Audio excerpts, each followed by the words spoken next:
Magandang araw mga kamaster. Ang pinakamalakas sa 9 Mainland. Ating subaybayan ang buhay ni Daryl Darby. Ang inyong pag-subscribe ang nagpapalakas sa ating channel. Maraming pagbabago sa mga pangalan ng karakter. Kabanata 3911. Sa totoo lang, ayaw pag-usapan ni Daryl ang tungkol sa pagpatay kay Robert dahil na-frame siya para dito.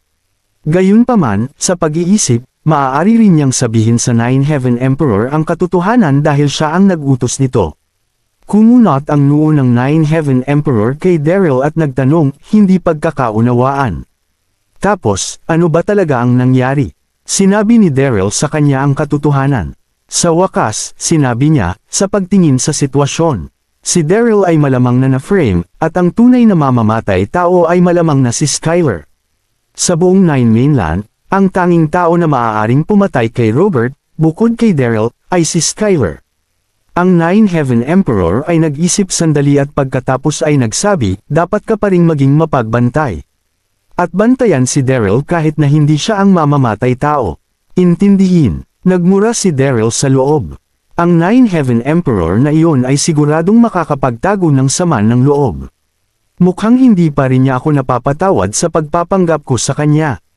Oo, naiintindihan ko, magalang na sabi ni Daryl. Yun lang, mahahanap mo ang glazed na tubig sa Jade Fairyland. Naniniwala akong alam mo kung saan ito sa kadahilan ng guard ka dati doon.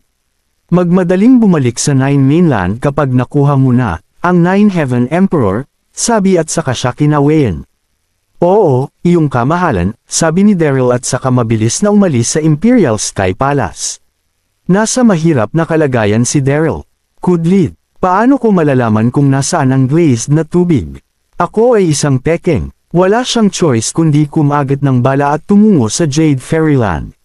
Greetings, Commander, magalang na sabi ng mga gwardya sa labas ng Jade Fairyland. Kung hindi masasabi ng Nine Heaven Emperor na peke si Daryl, madaling lokohin ang mga gwardya.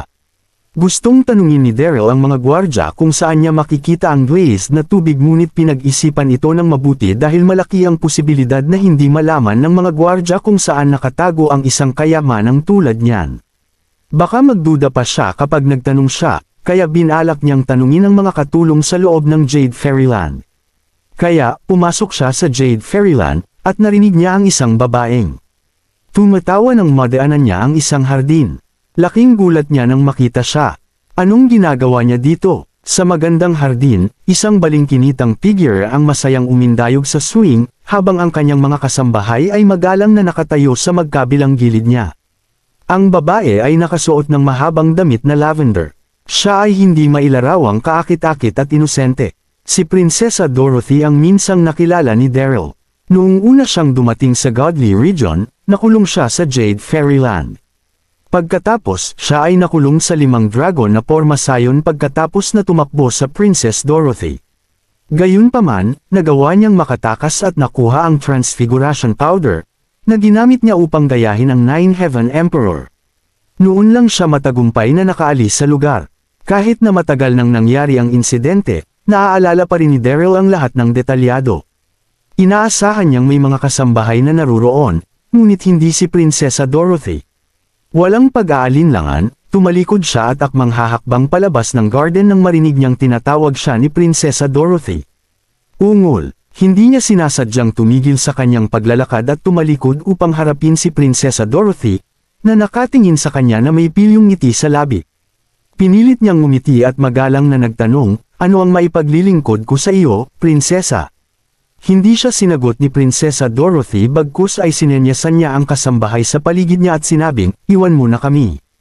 Oo, Princess, sabay-sabay nilang sabi at lumabas ng garden. Tanging sina, Prinsesa Dorothy at Daryl lamang ang naiwan sa hardin, at ang mga pangyayari ay nagulat sa kanya. Ano ang binabalak ng prinsesa? Dron, anong ginagawa mo dyan? Halika at itulak mo ako sa swing. Nakangiting sabi ni Prinsesa Dorothy habang sumenya sa kanya. Malumanay at malumanay ang boses niya, nakabaligtaran ng dati niyang mapagmataas na ugali. Kabanata 3912. Natulala si Daryl sa kanyang maganda at nakangiting mukha. Ano ang nangyayari? May espesyal na relasyon ba ang princess at Ron? Dahan-daang naglakad si Daryl papunta sa kanya at sinimulan siyang itulak sa swing. Sa oras na iyon, hindi niya alam na si Grant ay gumugol ng 500 taon na namamahala sa seguridad ng Jade Fairyland at madalas na nakikipagkita kay Prinsesa Dorothy noong panahong iyon. Sa huli ay umibig sila ngunit hindi nila ipinahayag ang kanilang pagmamahal dahil sa pagkakaiba ng kanilang katayuan.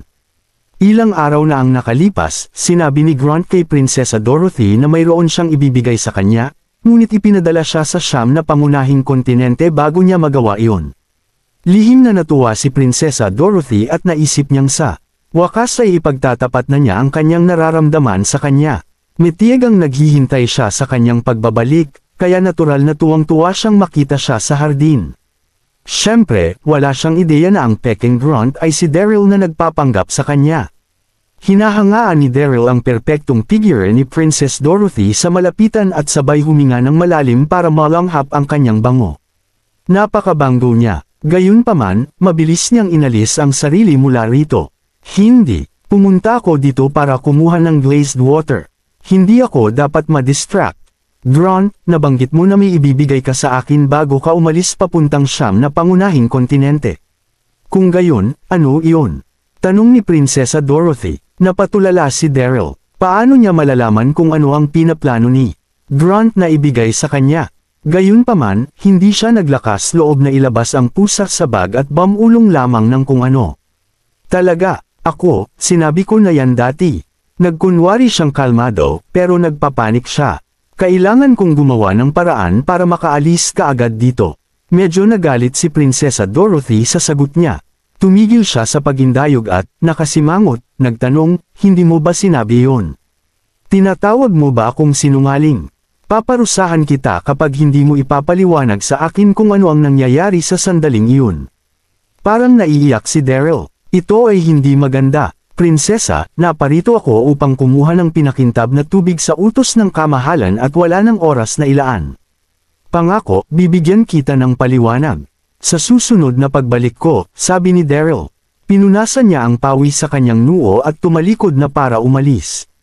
Tumigil ka nga dyan. Galit na tinapakan ni Prinsesa Dorothy ang kanyang mga paa at hinawakan ang braso nito.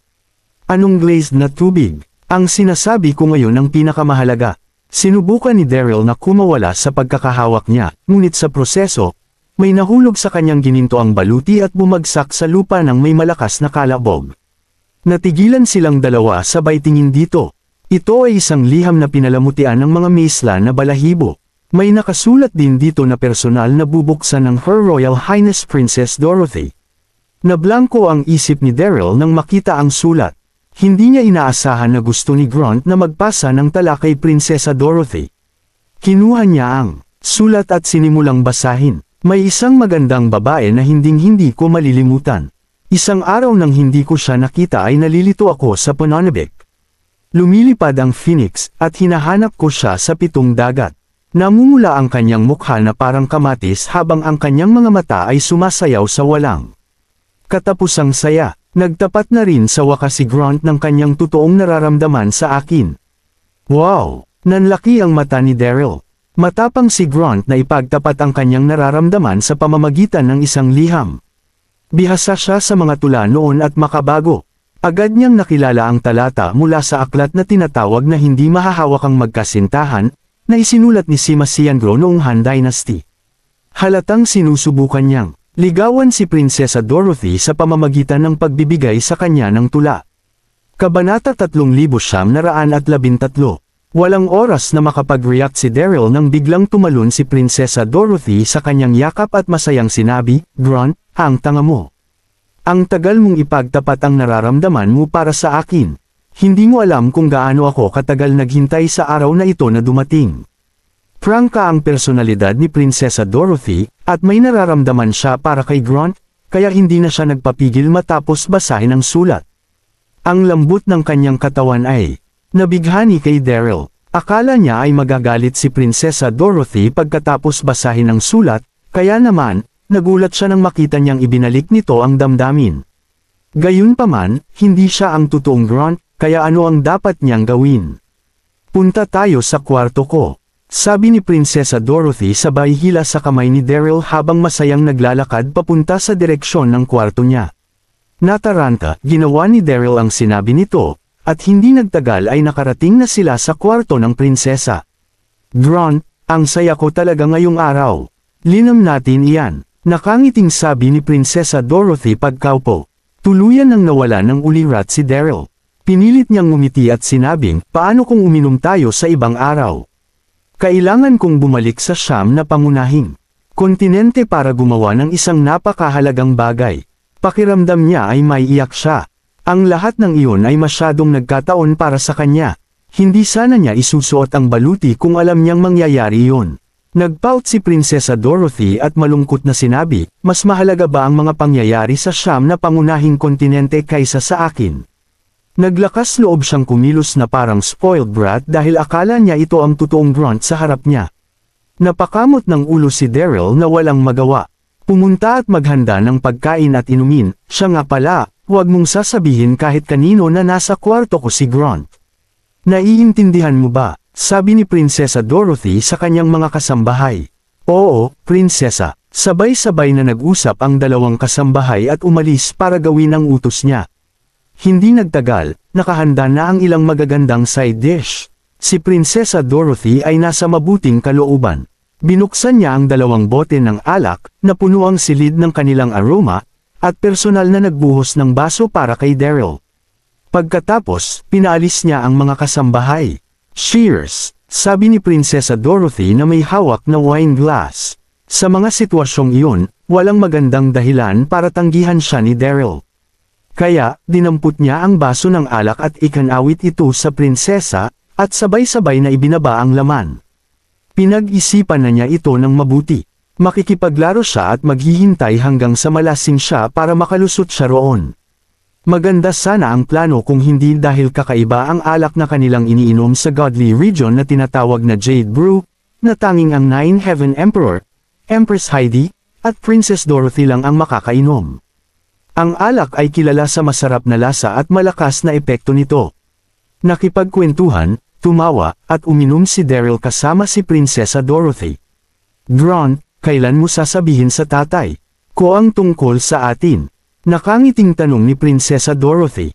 Namumula ang kanyang mga pisngi pagkatapos ng ilang beses na pag-inom, na naging sanhi ng kanyang hitsura na hindi kapani-paniwalang. Mapang-akit, sandaling natigilan si Daryl sa tanong, at hindi niya alam kung paano siya sasagutin. Kahit na si Grunt ay may ilang prestihiyo sa makadiyos na rehiyon, siya ay isang commander lamang sa pagtatapos ng araw. Maglalakas loob ba siyang sabihin sa Nine Heaven Emperor ang tungkol sa kanya at kay Prinsesa Dorothy? Hindi na napigilan ni Prinsesa Dorothy ang pagtawa nang makita ang problemadong mukha ni Daryl, banibiro lang kita. Alam kong wala kang lakas ng loob na sabihin sa tatay ko, kaya ako na mismo ang magsasabi sa kanya. Pabiro niyang sabi. Pagkatapos, tumabi siya at ikinabot ang mga kamay sa braso ni Daryl. Huwag kang mag-alala. Pinakamamahal ako ni tatay, kaya't bibigyan niya tayo ng kanyang mga biyaya. Pilit na ngumiti si Daryl at pinigilan ang udyok nito para kumawala sa pagkakayakap nito. Sa susunod na kalahating oras, casual niyang nakipag-chat si Prinsesa Dorothy, habang iniisip ang nanlilisik na tubig sa likod ng kanyang isip. Sa simula, wala siyang nararamdaman, ngunit unti-unti, naramdaman niyang may mali. Nahihilo siya at nanghina, para siyang lasing. Nanghihina na siya kaya hindi na siya makaupo ng tuwid. Anong klaseng alak yan? Bakit ngayon ko lang naramdaman ang epekto nito? Kabanata 3914. Hinawakan ni Daryl ang ulo niya at sinabing, Princess, sa tingin ko, kailangan ko nang umalis. Sinulyapan niya si Prinsesa Dorothy at likas na bumantong hininga. Nakahiga siya sa sofa na gawa sa kahoy na naka-underwear lang, nakakapit sa kanyang figure. Ang kanyang magandang mukha ay may bahid ng alak na tila talagang nang-aakit. Natulala sa kagandahan nito, napalunok siya. Ang kanyang katawan ay higit na walang kamali-mali kaysa sa naisip ko.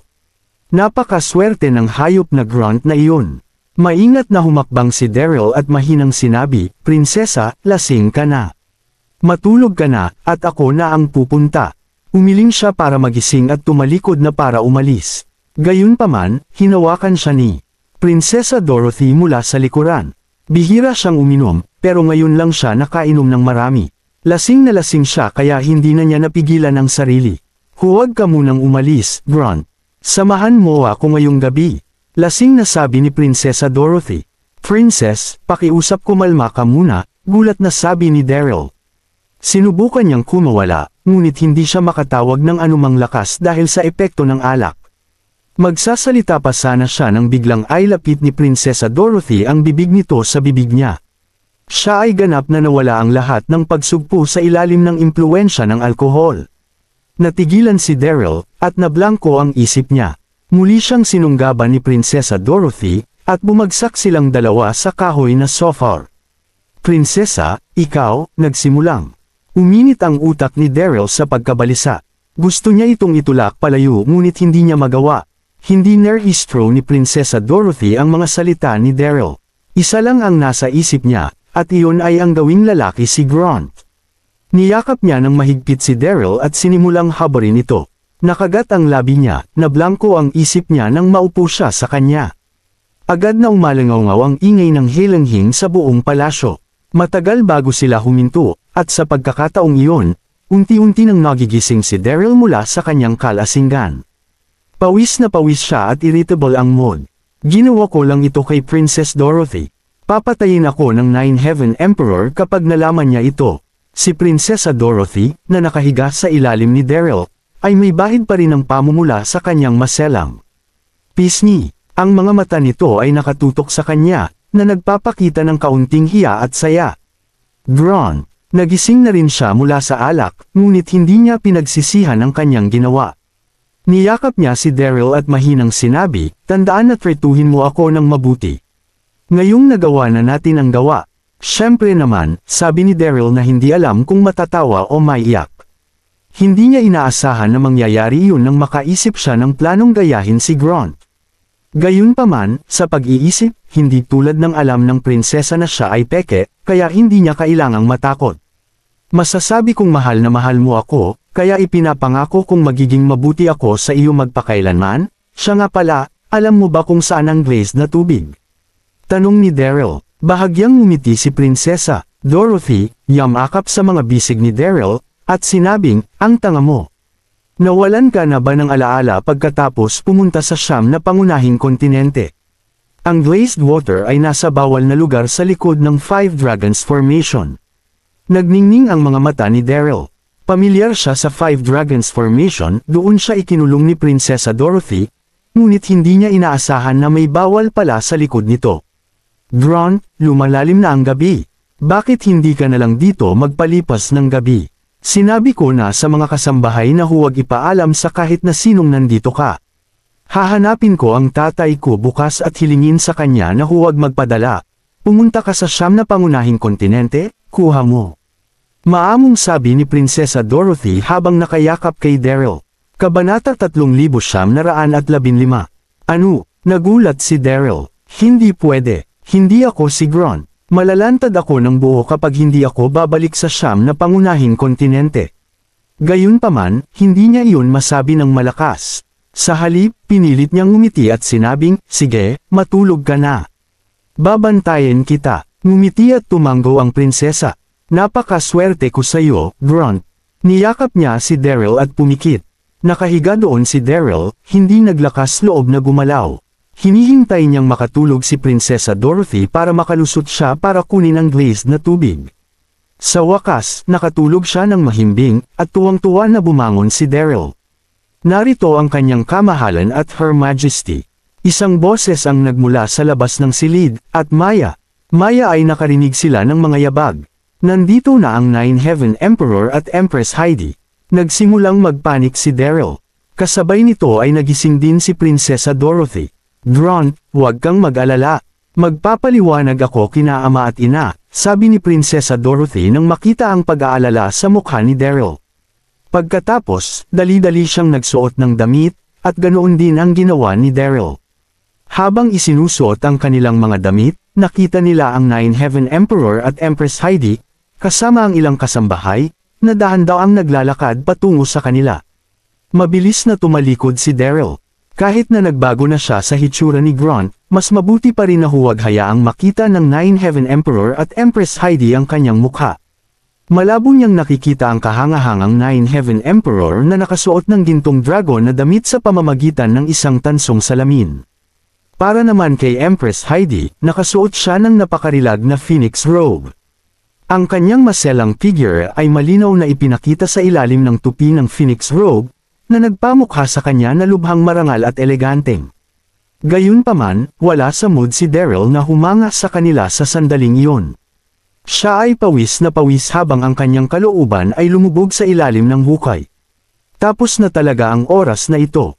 Bagamat handang ipagtanggol siya ni Prinsesa Dorothy, walang paraan na hahayaan ng Nine Heaven Emperor na mag-slide ang buong bagay pagkatapos makita ang gusot na kalagayan nila.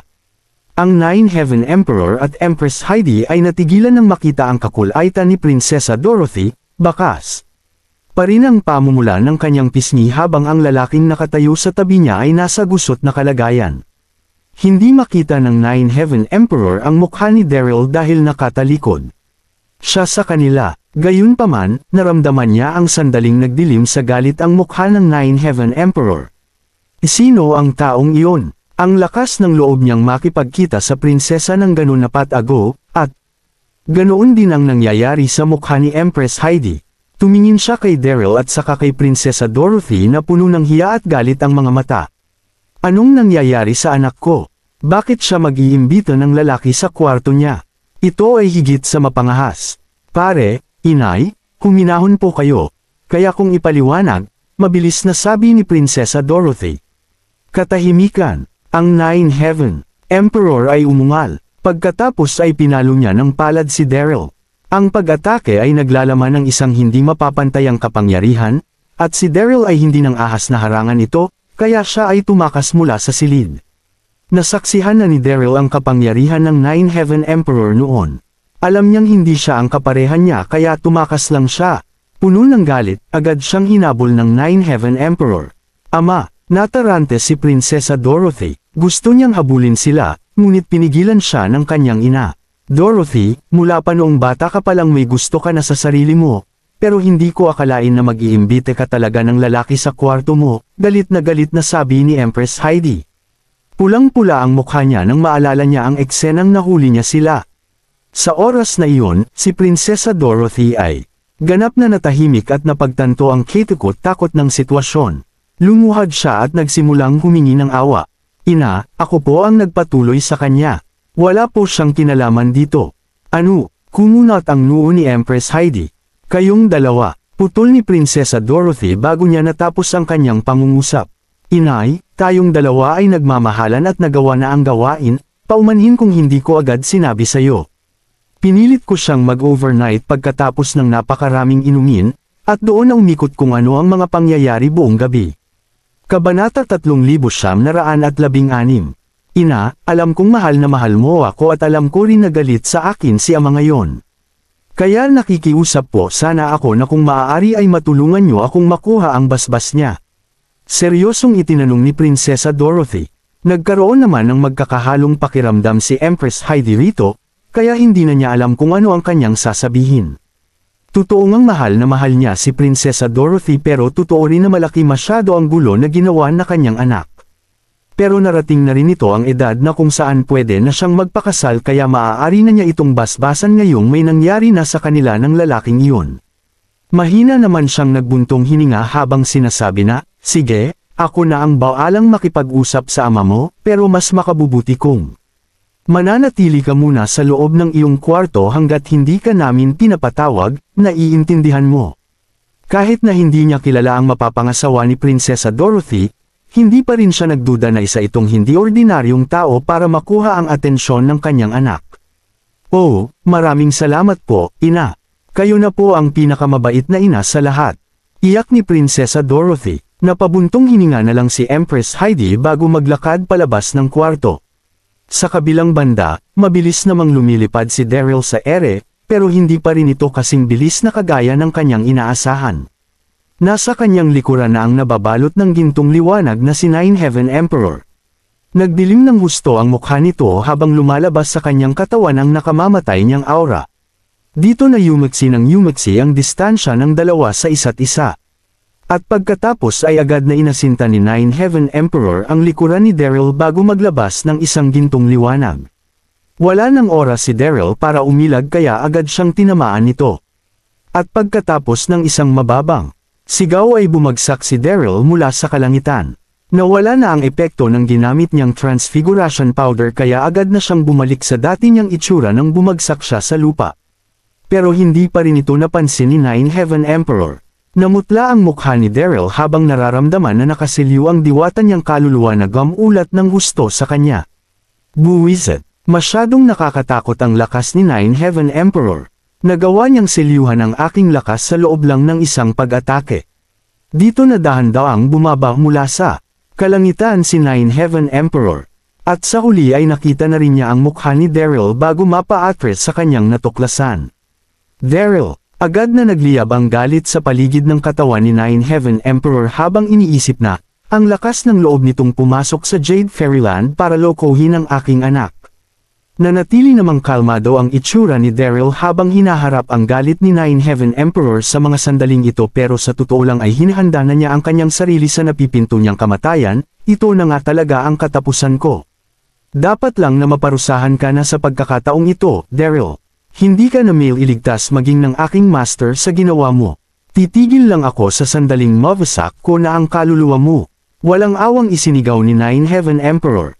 Dito na niya dinakma si Daryl bago bumalik sa Jade Fairyland.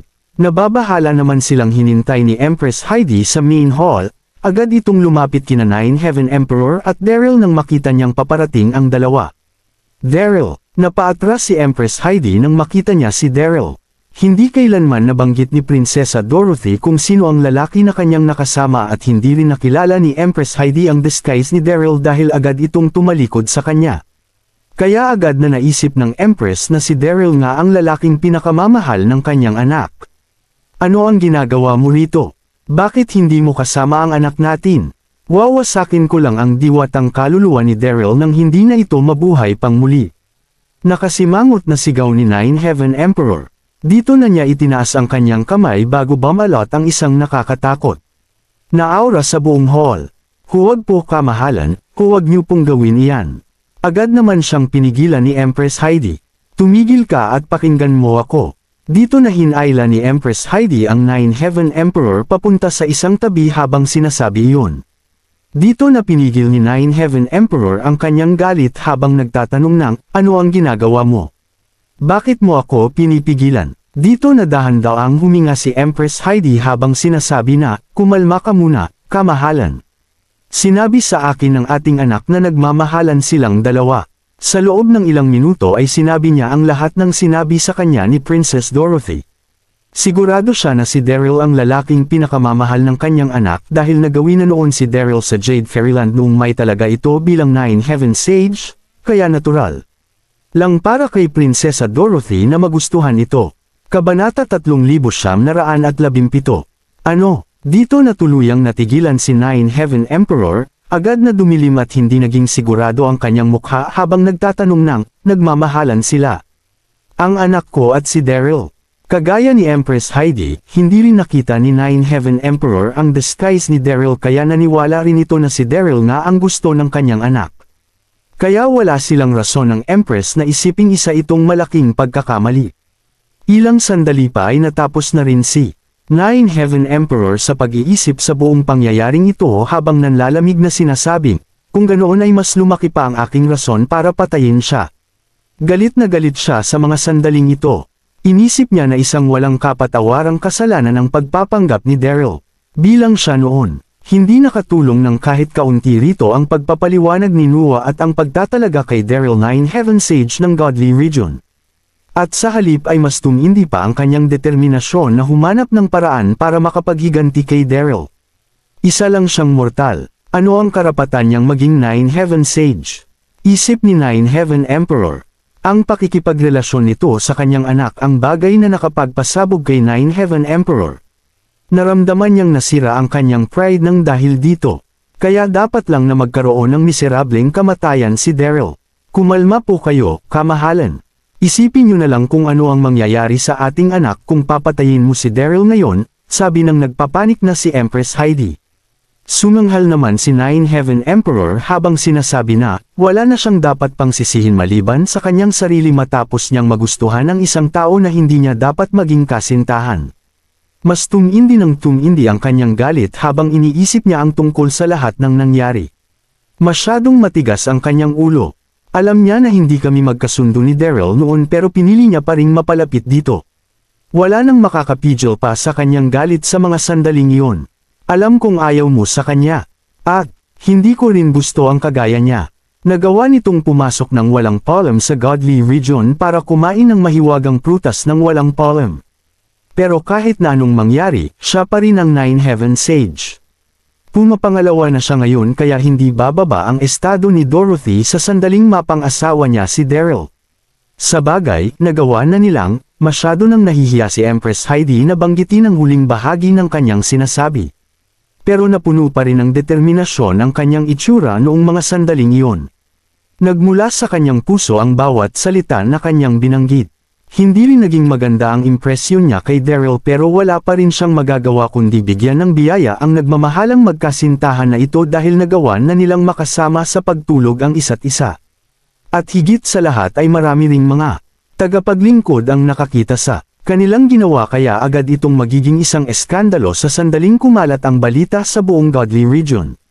Wala nang kahit na sino ang magpapakasal kay Prinsesa Dorothy sa sandaling patayin ni Nine Heaven Emperor si Daryl. Ano ang gusto mong sabihin? Na dapat lang na pumayag ako sa kasalan nilang dalawa. Sinabi ni Nine Heaven Emperor habang nagpapakita ng isang nagdadalawang isip at nakasimangot na mukha. Tumango naman dito si Empress Heidi. Wala ka na ba talaga sa sarili mo? Sabi ng natitigil ang si Nine Heaven Emperor. Dito na naguluhan ng gusto ang kanyang mga mata bago determinadong iiling ang kanyang ulo at sabihin, hindi, imposible ang sinasabi mo. Isa lang siyang walang kwentang payaso na nasa ibaba ng aking anak. Napabuntong hininga na lang ang walang magawang si Empress Heidi habang buong pasensyang sinasabi na, kamahalan, naiintindihan kong galit ka pero pag-isipan mo pa rin ang tungkol sa bagay na ito. Hindi na natin maaaring baguhin ang nakaraan, at alam na rin ng napakaraming mga tagapaglingkod ang nangyari sa kanilang dalawa. Kaya nakasisiguro ako na masisira ang reputasyon ng ating anak sa sandaling mamatay si Daryl. Sa bagay, kaunting pabor lang naman ang hinihingi ng anak mo sa iyo. Walang kahit na sino ang gagawa ng tsismis sa ating anak sa sandaling maging manugang natin si Daryl. At higit sa lahat, bilang ating manugang ay kakailanganin na ni Daryl na makinig sa bawat salitang sasabihin natin sa susunod. Napasimangot dito si Nine Heaven Emperor habang iniisip ang sinabi ni Empress Heidi bago ito tuluyang kumalma. Mukhang may katotohanan nga ang mga sinabi ni Empress Heidi. Masyadong importante para sa kanila na mapigilan ang pagputok ng isang malaking eskandalo sa kanilang pamilya kaya siguradong wala nang saysay ang reputasyon ng kanyang anak sa sandaling patayin niya si Daryl. Maliban pa ito sa kakayahan niyang hawakan si Daryl sa leeg sa sandaling maging manugang niya ito.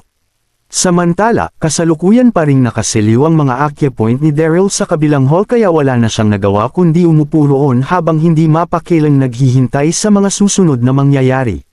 Kabanata 3918. Kumabog ng husto ang dibdib ni Daryl habang nababahala sa mga bagay na pumapasok sa kanyang isipan. Wala siyang kaidea kung ano ang pinag-uusapan ni Nine Heaven Emperor at Empress Heidi. Siguradong pinag-uusapan na nila kung paano ako mamamatay. Hindi ko naman sila masisisi dahil kahit ako ay magagalit sa sandaling mapagsamantalahan ang pinakaiingatan kong anak pero sa totoo lang ay hindi ko pa rin ginusto ang mga nangyari. Gusto niyang umiyak pero walang luha na lumabas sa kanyang mga mata. Dito na siya biglang nakarinig ng mga tunog ng yapak. Ito ay walang iba kundi sina Nine Heaven Emperor at Empress Heidi na naglalakad pabalik sa main hall. Agad siyang nagpanik pero mabilis pa rin niya itong itinago sa kanyang mukha. Tiningnan ni Nine Heaven Emperor at Empress Heidi si Daryl mula ulo hanggang paa bago naging mabigat at mahinahon ang aura sa kanilang paligid. Dito na huminga ng malalim si Nine Heaven Emperor habang nanlalamig na nagtatanong ng, Daryl, ano na ba ang namamagitan sa inyo ni Dorothy? Dito na niya napagdesisyon ang gawing manugang si Daryl pero marami pa rin siyang mga tanong na gustong itanong dito. Mabilis namang gumana ang isipan ni Daryl. Agad siyang ngumiti habang pilyong sumasagot ng, dapat lang natanungin ninyo ang inyong anak tungkol dito. Ganito ang naging kanyang sagot dahil hindi pa rin niya alam kung ano ang ibig sabihin ng tanong na ito ni Nine Heaven Emperor. Kaya napagdesisyonan niyang i-focus ang lahat kay Prinsesa Dorothy. Agad namang ginalit ni Daryl si Nine Heaven Emperor kaya napilitan itong kalimutan ang kanyang itinanong kay Daryl. Hindi mo na kailangan pang magpanik, Daryl. Alam naming lahat ang tungkol sa relasyon ninyo ni Dorothy, sabi ni Empress Heidi nang makita niya ang tensyon sa pagitan ni Daryl at ng Nine Heaven Emperor. At pagkatapos ay ngumiti siya habang sinasabi na, napagdesisyonan naming bigyan ka ng biyaya ngayong nagmamahalan kayong dalawa at nakarating na kayo sa bahaging ito ng inyong pagmamahalan. Ano, nagmamahalan kaming dalawa? Dito na natigilan si Daryl sa kanyang narinig habang nabablangko ang kanyang isipan. Hindi niya kailanman minahal si Prinsesa Dorothy, sa bagay, si Grant talaga ang taong gusto nito at hindi siya. Naguluhan siya pero hindi na niya ito nilinaw sa dalawa. Pero agad siyang natigilan nang marinig niya ang susunod na sinabi ng dalawa. Napakagat na lang si Empress Heidi sa kanyang labi habang sinasabi na, nag-usap na kami ng kamahalan, Daryl at napagdesisyonan naming gawin kang Prince Consort ng Jade Dragon. Kami na ang baalang maghanda para sa napipinto ninyong kasalan sa sandaling ay anunsyo ng kamahalan ang tungkol dito sa buong Godly Region. Ano sa tingin mo? Agad na napanganga ang bibig ni Daryl noong mga sandaling iyon habang nagkakagulo ang lahat sa kanyang isipan. Tama ba ako nang narinig? Gusto ako gawing manugang ni Nine Heaven Emperor. Dito na siya natigilan ng husto. Inakala niya na gusto siyang patayin ni Nine Heaven Emperor noong mga sandaling iyon. Hindi niya kailanman inasahan na mababago ng ganito ang mga nangyayari. Mukhang hindi ka natutuwa na pakasalan ng aking anak, Daryl. Huwag mo sabihing hindi pa sapat sa iyo ang aking anak. Walang siyang sinabi, ni Nine Heaven Emperor. Hindi naging malakas ang kanyang boses pero napuno pa rin ito ng otoridad. Kasabay nito ang umaasang pagtingin sa kanya ni Empress Heidi. Napalunok na lang si Daryl habang mapait na ngumingiti sa kanyang pwesto. Nabahala ito ng husto habang sinasabi na, syempre naman po hindi. Sa totoo lang ay kabaliktaran pa nito ang aking iniisip. Napilitan siyang sabihin ng walang lamang mga salita na iyon bilang paggalang dahil kung hindi ay agad siyang papatayin ni Nine Heaven Emperor. Agad namang kumalma ang mukha ni Nine Heaven Emperor sa kanyang narinig. Maaari ka munang manatili rito habang hinahanda namin ang kasal ninyong dalawa ni Dorothy, pero mula ngayon ay hindi ka muna po pwedeng makipagkita kay Dorothy bago ang inyong kasalan. Dito na niya sinabi kay Empress Heidi na, sabihan mo ang mga bantay na bantayan si Daryl. Siguruhin nilang hindi siya magpapagala-gala rito. Kahit na napagdesisyonan niyang gawing manugang si Daryl, nasa loob pa rin sila ng Jade Fairyland. Sa bagay, kailangan pa rin nilang sundin ang batas ng mga maharlika kaya agad siyang umalis ng main hall pagkatapos niyang ibaba ang kanyang mga utos. Kabanata 3919.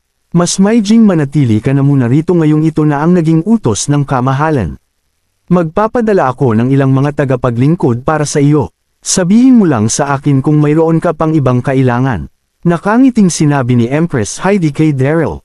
At pagkatapos ay umalis na ito sa main hall. Nagpanik na ng husto ang halos mangiyak-ngiyak na si Daryl. Paano ko magagawang manatili rito ngayong kailangan ko nang umalis para dalhin ang glazed water na magliligtas kina Dax at Neil? Hahanap na sana siya ng pagkakataon para tumakas pero kasalukuyan pa ring nakaselyo ang diwata niyang kaluluwa. Masyado ring marami ang mga sundalong nagbabantay sa hall kaya agad na nilamon si Daryl ng kanyang desperasyon. Nababahala namang naghintay si Prinsesa Dorothy sa kabilang kwarto. Nahuli kaya ni Ama si Grant? Papatayin niya kaya ito? Naipaliwanag na ba ni Ina ang lahat kay Ama? Dito na niya narinig ang isang mayanhing boses na tumatawag sa kanyang pangalan. Dorothy. Nagpunta rito si Empress Heidi para ihatid sa kanya ang magandang balita. Ina, ano po ang nangyari? Nababahalang tanong ni Prinsesa Dorothy. Ngumiti naman si Empress Heidi habang banibiro ang kanyang anak. Panipi, tingnan mo nga kung paano ka magpanik ngayon. Masyado ka nang matanda para pag-alalahanin ako. At pagkatapos ay napabuntong hininga na lang ito habang sumasagot ng, pumayag na ang ama mo sa kasal ninyong dalawa. Dito na natuwa ng husto si Prinsesa Dorothy.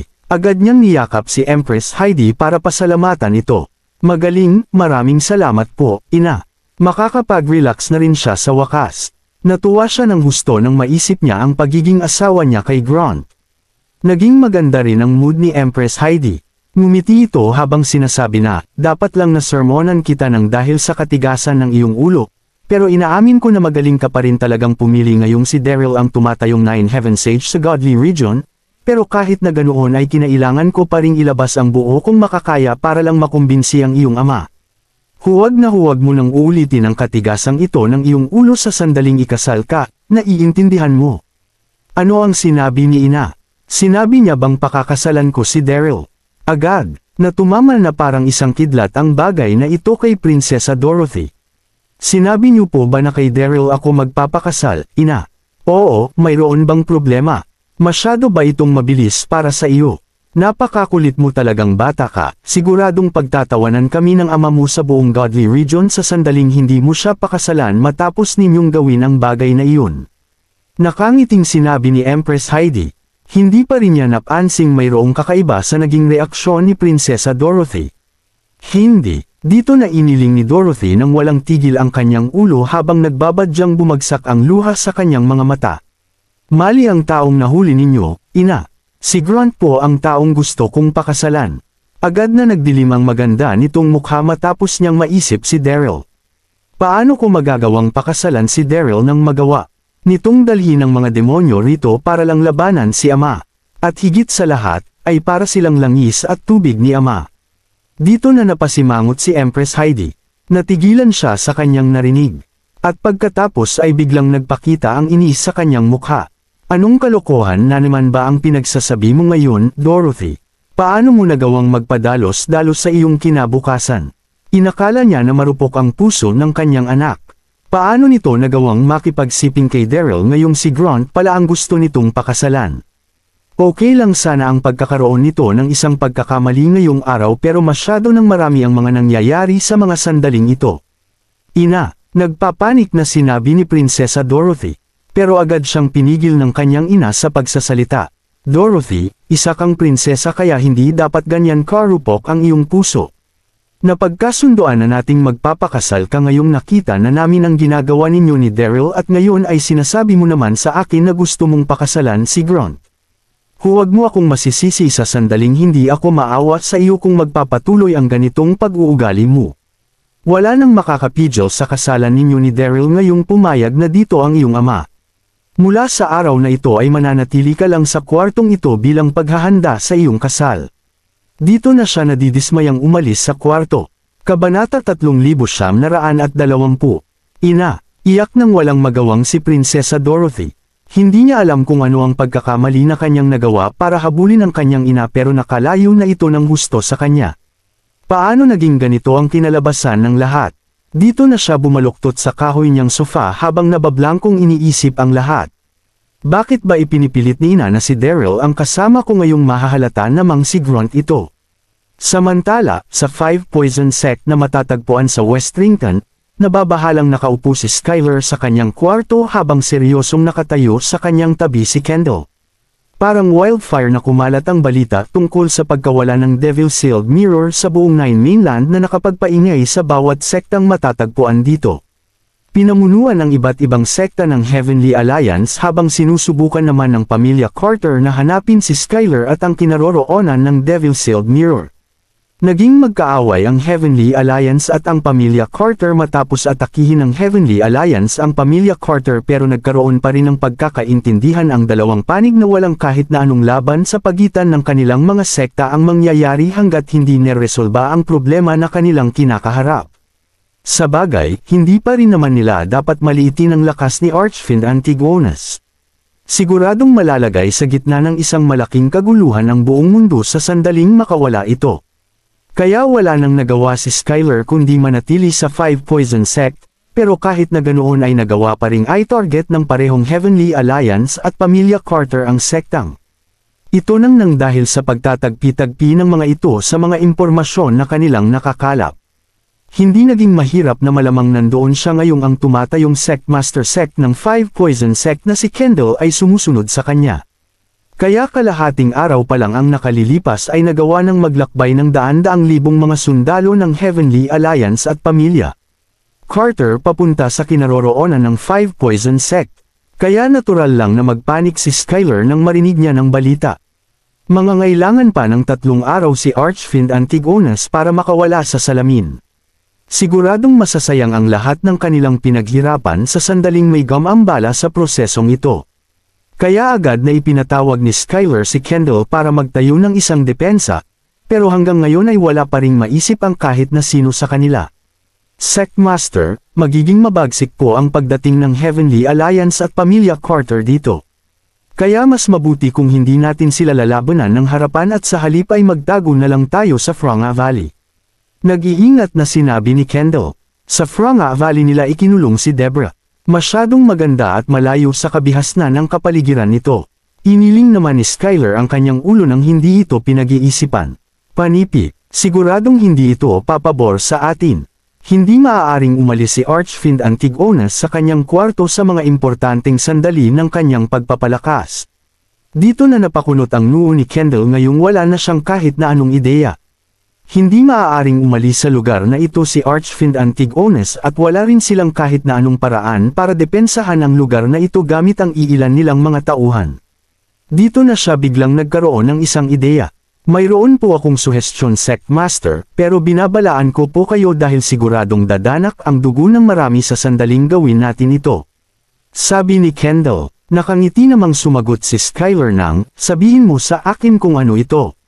Wala siyang pakialam sa pagdanak ng dugo ng kahit na sino hanggat magagawa nitong maresolba ang kanilang problema. Nagdalawang isip si Kendall bago magtanong nang, narinig niyo na po ba ang tungkol sa sinaunang nakal-alasong alupihan? Ang sinaunang nakal-alasong alupihan. Nagliwanag dito ang mga mata ng naguguluhang si Skyler. Ang sinaunang nakal-alasong alupihan ay isang makamandag na insektong. Naninirahan sa Nine Mainland ilang libong taon na ang nakalilipas. Nagmukha lang itong isang ordinaryong alupihan pero may kakayahan itong magkaroon ng hanggang sa 100 metrong haba kaya siguradong matatakot ang kahit na sino sa sandaling maisip pa lang nila ang tungkol sa insektong ito. Ayon sa mga alamat, ang lason sa katawan ng isang sinaunang nakal-alasong alupihan na may 100 metro ang haba ay sapat na para makover ang 1 kilometrong area na pagbabagsakan nito. Agad ding gagawa ng isang nakal-alasong hamog ang lason nito sa katawan na magpaparupok sa anumang materyales na tamaan nito. Maging isama nitong cultivator o isang mahiwagang halimaw, ang kahit na sinong nabubuhay na nilalang ay agad na malalason sa sandaling malanghap. Nilaang hamog mula sa lason ng alupihang ito. Agad na mamamanhid ang diwan ng lahat habang dahan-dahan. Silang nawawalan ng kakayahang mag-isip hanggang sa maging halimaw na uhaw sa dugo ang mga ito. Kaya masasabi na isang napakadelikadong nilalang ang mga sinaunang nakal-alasong alupihan na matatagpuan sa Nine Mainlands. Narinig ko na ito syempre. Sabihin mo na kung ano ba ang pinaplano mong gawin. Sabi ni Skyler. Huminga ng malalim si Kendall bago sabihin, mayroong isang sinaunang nakal-alasong alupihan na nabuhay ng mas mahaba pa sa Five Poison Sect sa loob ng ipinagbabawal naming lugar sa bundok na nasa likuran ng aming main altar. Sinasabi na hinuli raw ito ng cultivator na nagtayo ng Five Poison Sect bago niya ito ikulong ito at gawing isang ipinagbabawal na lugar mula noong araw na iyon. Kabanata 3921. Pagkatapos nitong magsalita ay huminto ng sandali si Kendall bago magpatuloy sa kanyang mga sinasabi, mas malaki pa ang sinaunang nakal-alasong alupihan na iyon kaysa sa pinakamalaking nakal-alasong alupihan na naitala sa kasaysayan. Simple lang po ang aking plano, hayaan nating lumabas ang sinaunang nakal-alasong alupihan na iyon papunta sa daraanan ng Heavenly Alliance at ng Pamilya Carter. Siguradong lalabanan ng Heavenly Alliance at ang Pamilya Carter ang alupihan sa sandaling mangkwentro nila ito. Dito na maglalabas ng kamandag ang alupihan na magtatanggal sa kanilang katinuan na magreresulta sa walang awa nilang pagpatay sa isa't isa. Naging seryoso ang tonos ay pagsasalita ni Kendall pero mukha pa ring nadidistract ang kanyang tingin na. Para bang naguguluhan pa rin ito sa kanyang sarili. Ito na ang perpektong plano para mapigilan ang Heavenly Alliance at ang Pamilya Carter, pero ito rin ang pinakawalang awang plano sa lahat. Walang kahit na anong antidote ang nagawa para sa lason ng isang sinaunang nakal-alasong alupihan. At maliban pa rito ang kakayahang manghawa ng taong dinapuan ng lason nito sa ibang tao. Sa madaling salita, Ang kamandag ng isang sinaunang nakal-alasong alupihan masyadong nakakahawa at nakakatakot. Maging ang mga miyembro ng Five Poison Sect na bihasa sa pagpapakalat at paggamot ng mga lason ay walang laban dito, kaya malaki ang tsansa na dapuan din sila ng lasong magmumula sa alupihan. Ito ang dahilan kung bakit nagdadalawang isip si Kendall sa planong ito. Oo, kaya nitong itaboy ang Heavenly Alliance at ang pamilya Carter. Pero siguradong dadanak ang dugo sa buong Nine Mainland sa sandaling kumalat sa buong kontinente ang lason ng alupihan. Dito na makikilala ng lahat sina Kendall at Skyler bilang mamamatay tao sa buo nilang mga buhay. Dito na tumanggo si Skyler na parabang nakagawa na ng conclusion sa kanyang pag-iisip. Sige, gawin na natin ang naisip mong plano. Alam ni Skyler ang kapalit ng pagpapakawala sa sinaunang nakal-alasong alupihan at ang pagdanak ng dugo sa buong Nine Mainlands bilang resulta nito. Pero wala na siyang magagawa kundi gawin ito alang-alang sa kaligtasan ni Archfiend Antigonus. At sa wakas ay sumapit na rin ang dilim. Maririnig ang pagsugod ng isang grupo ng mga tao papasok sa isang kanyan na may 50 metrong layo mula sa altar ng Five Poison Sect.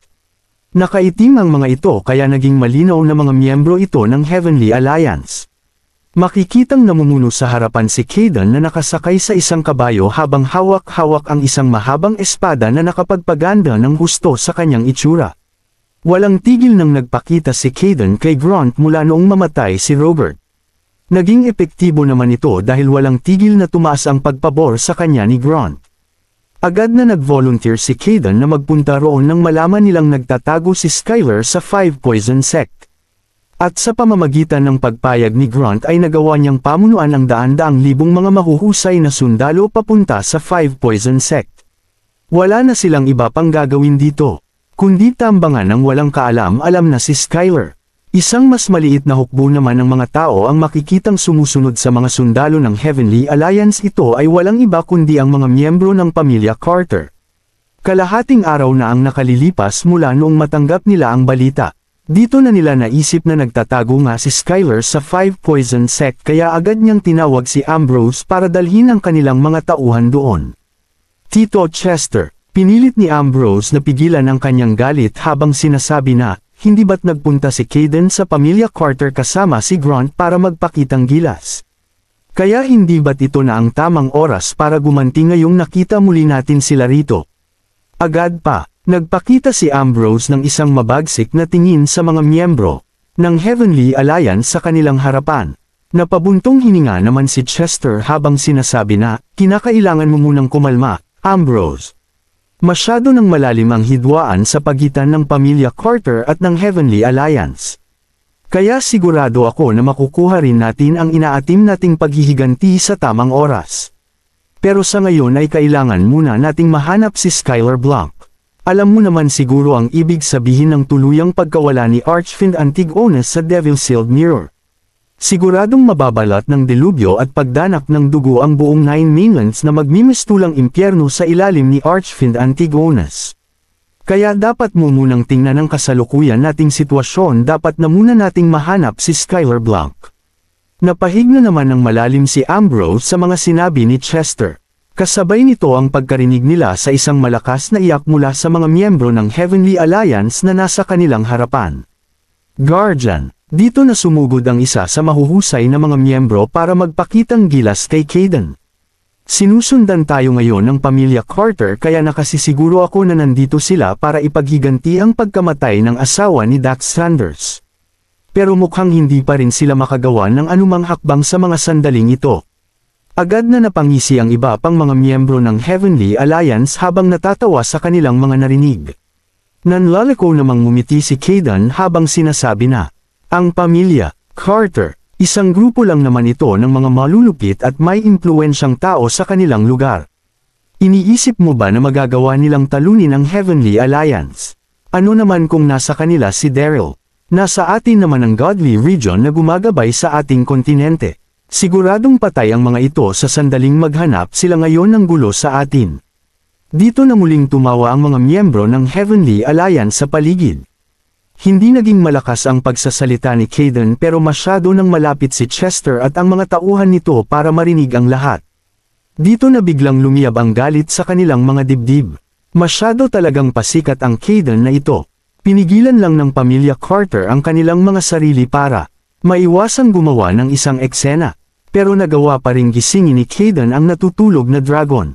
Tito Chester, hindi na napigilan pa ni Ambrose ang kanyang dibdib habang namumula ang kanyang mga mata sa sobrang galit.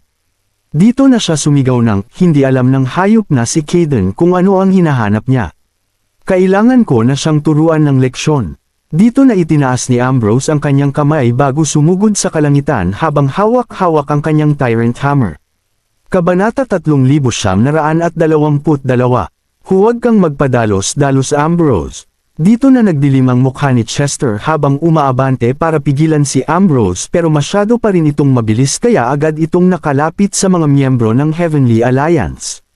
Agad na naramdaman ng mga miyembro ng Heavenly Alliance ang aura sa ibabaw ng kanilang mga ulo.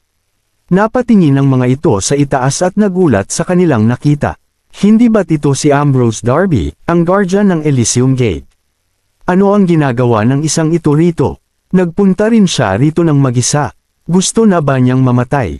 Itinaas ni Kayden ang kanyang ulo para tingnan si Ambrose habang nag-uusap-usap ang kanyang mga kasama. Dito na niya nanlalakong sinabi na, gusto mo bang magsimula ng gulo ritong hayop ka?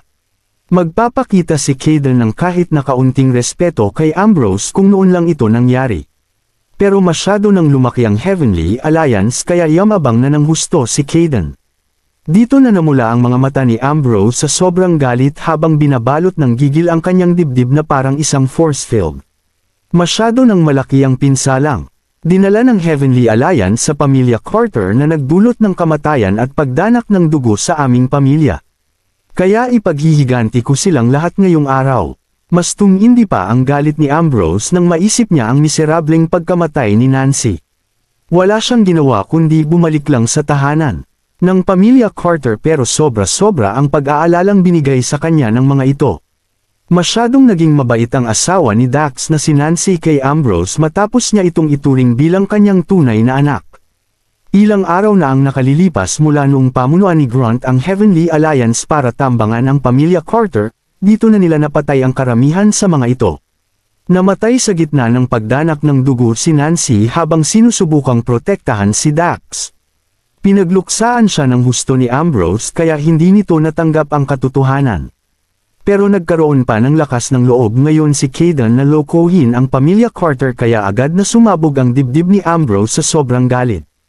Dito na dumaan ang isang anino sa mukha ni Kayden. Tumingin ito kay Ambrose habang nanlalamig ng umingiti at sinasabing, gusto mo akong patayin. Pasensya na pero mukhang wala kang sapat na kakayahan para gawin ito. Maririnig ang kanyang mga salita sa ere na nagpakalat sa bayolenteng aura mula kay Kayden. Dito na niya itinaas ang kanyang kamay para gumawa ng isang palm attack papunta sa direksyon ni Ambrose. Dito na nagdilim ang itsura ni Ambrose. Dito na niya iginalaw ang kanyang mga palad ng walang pag-aalinlangan para salagin ang pag-atake ni Kayden.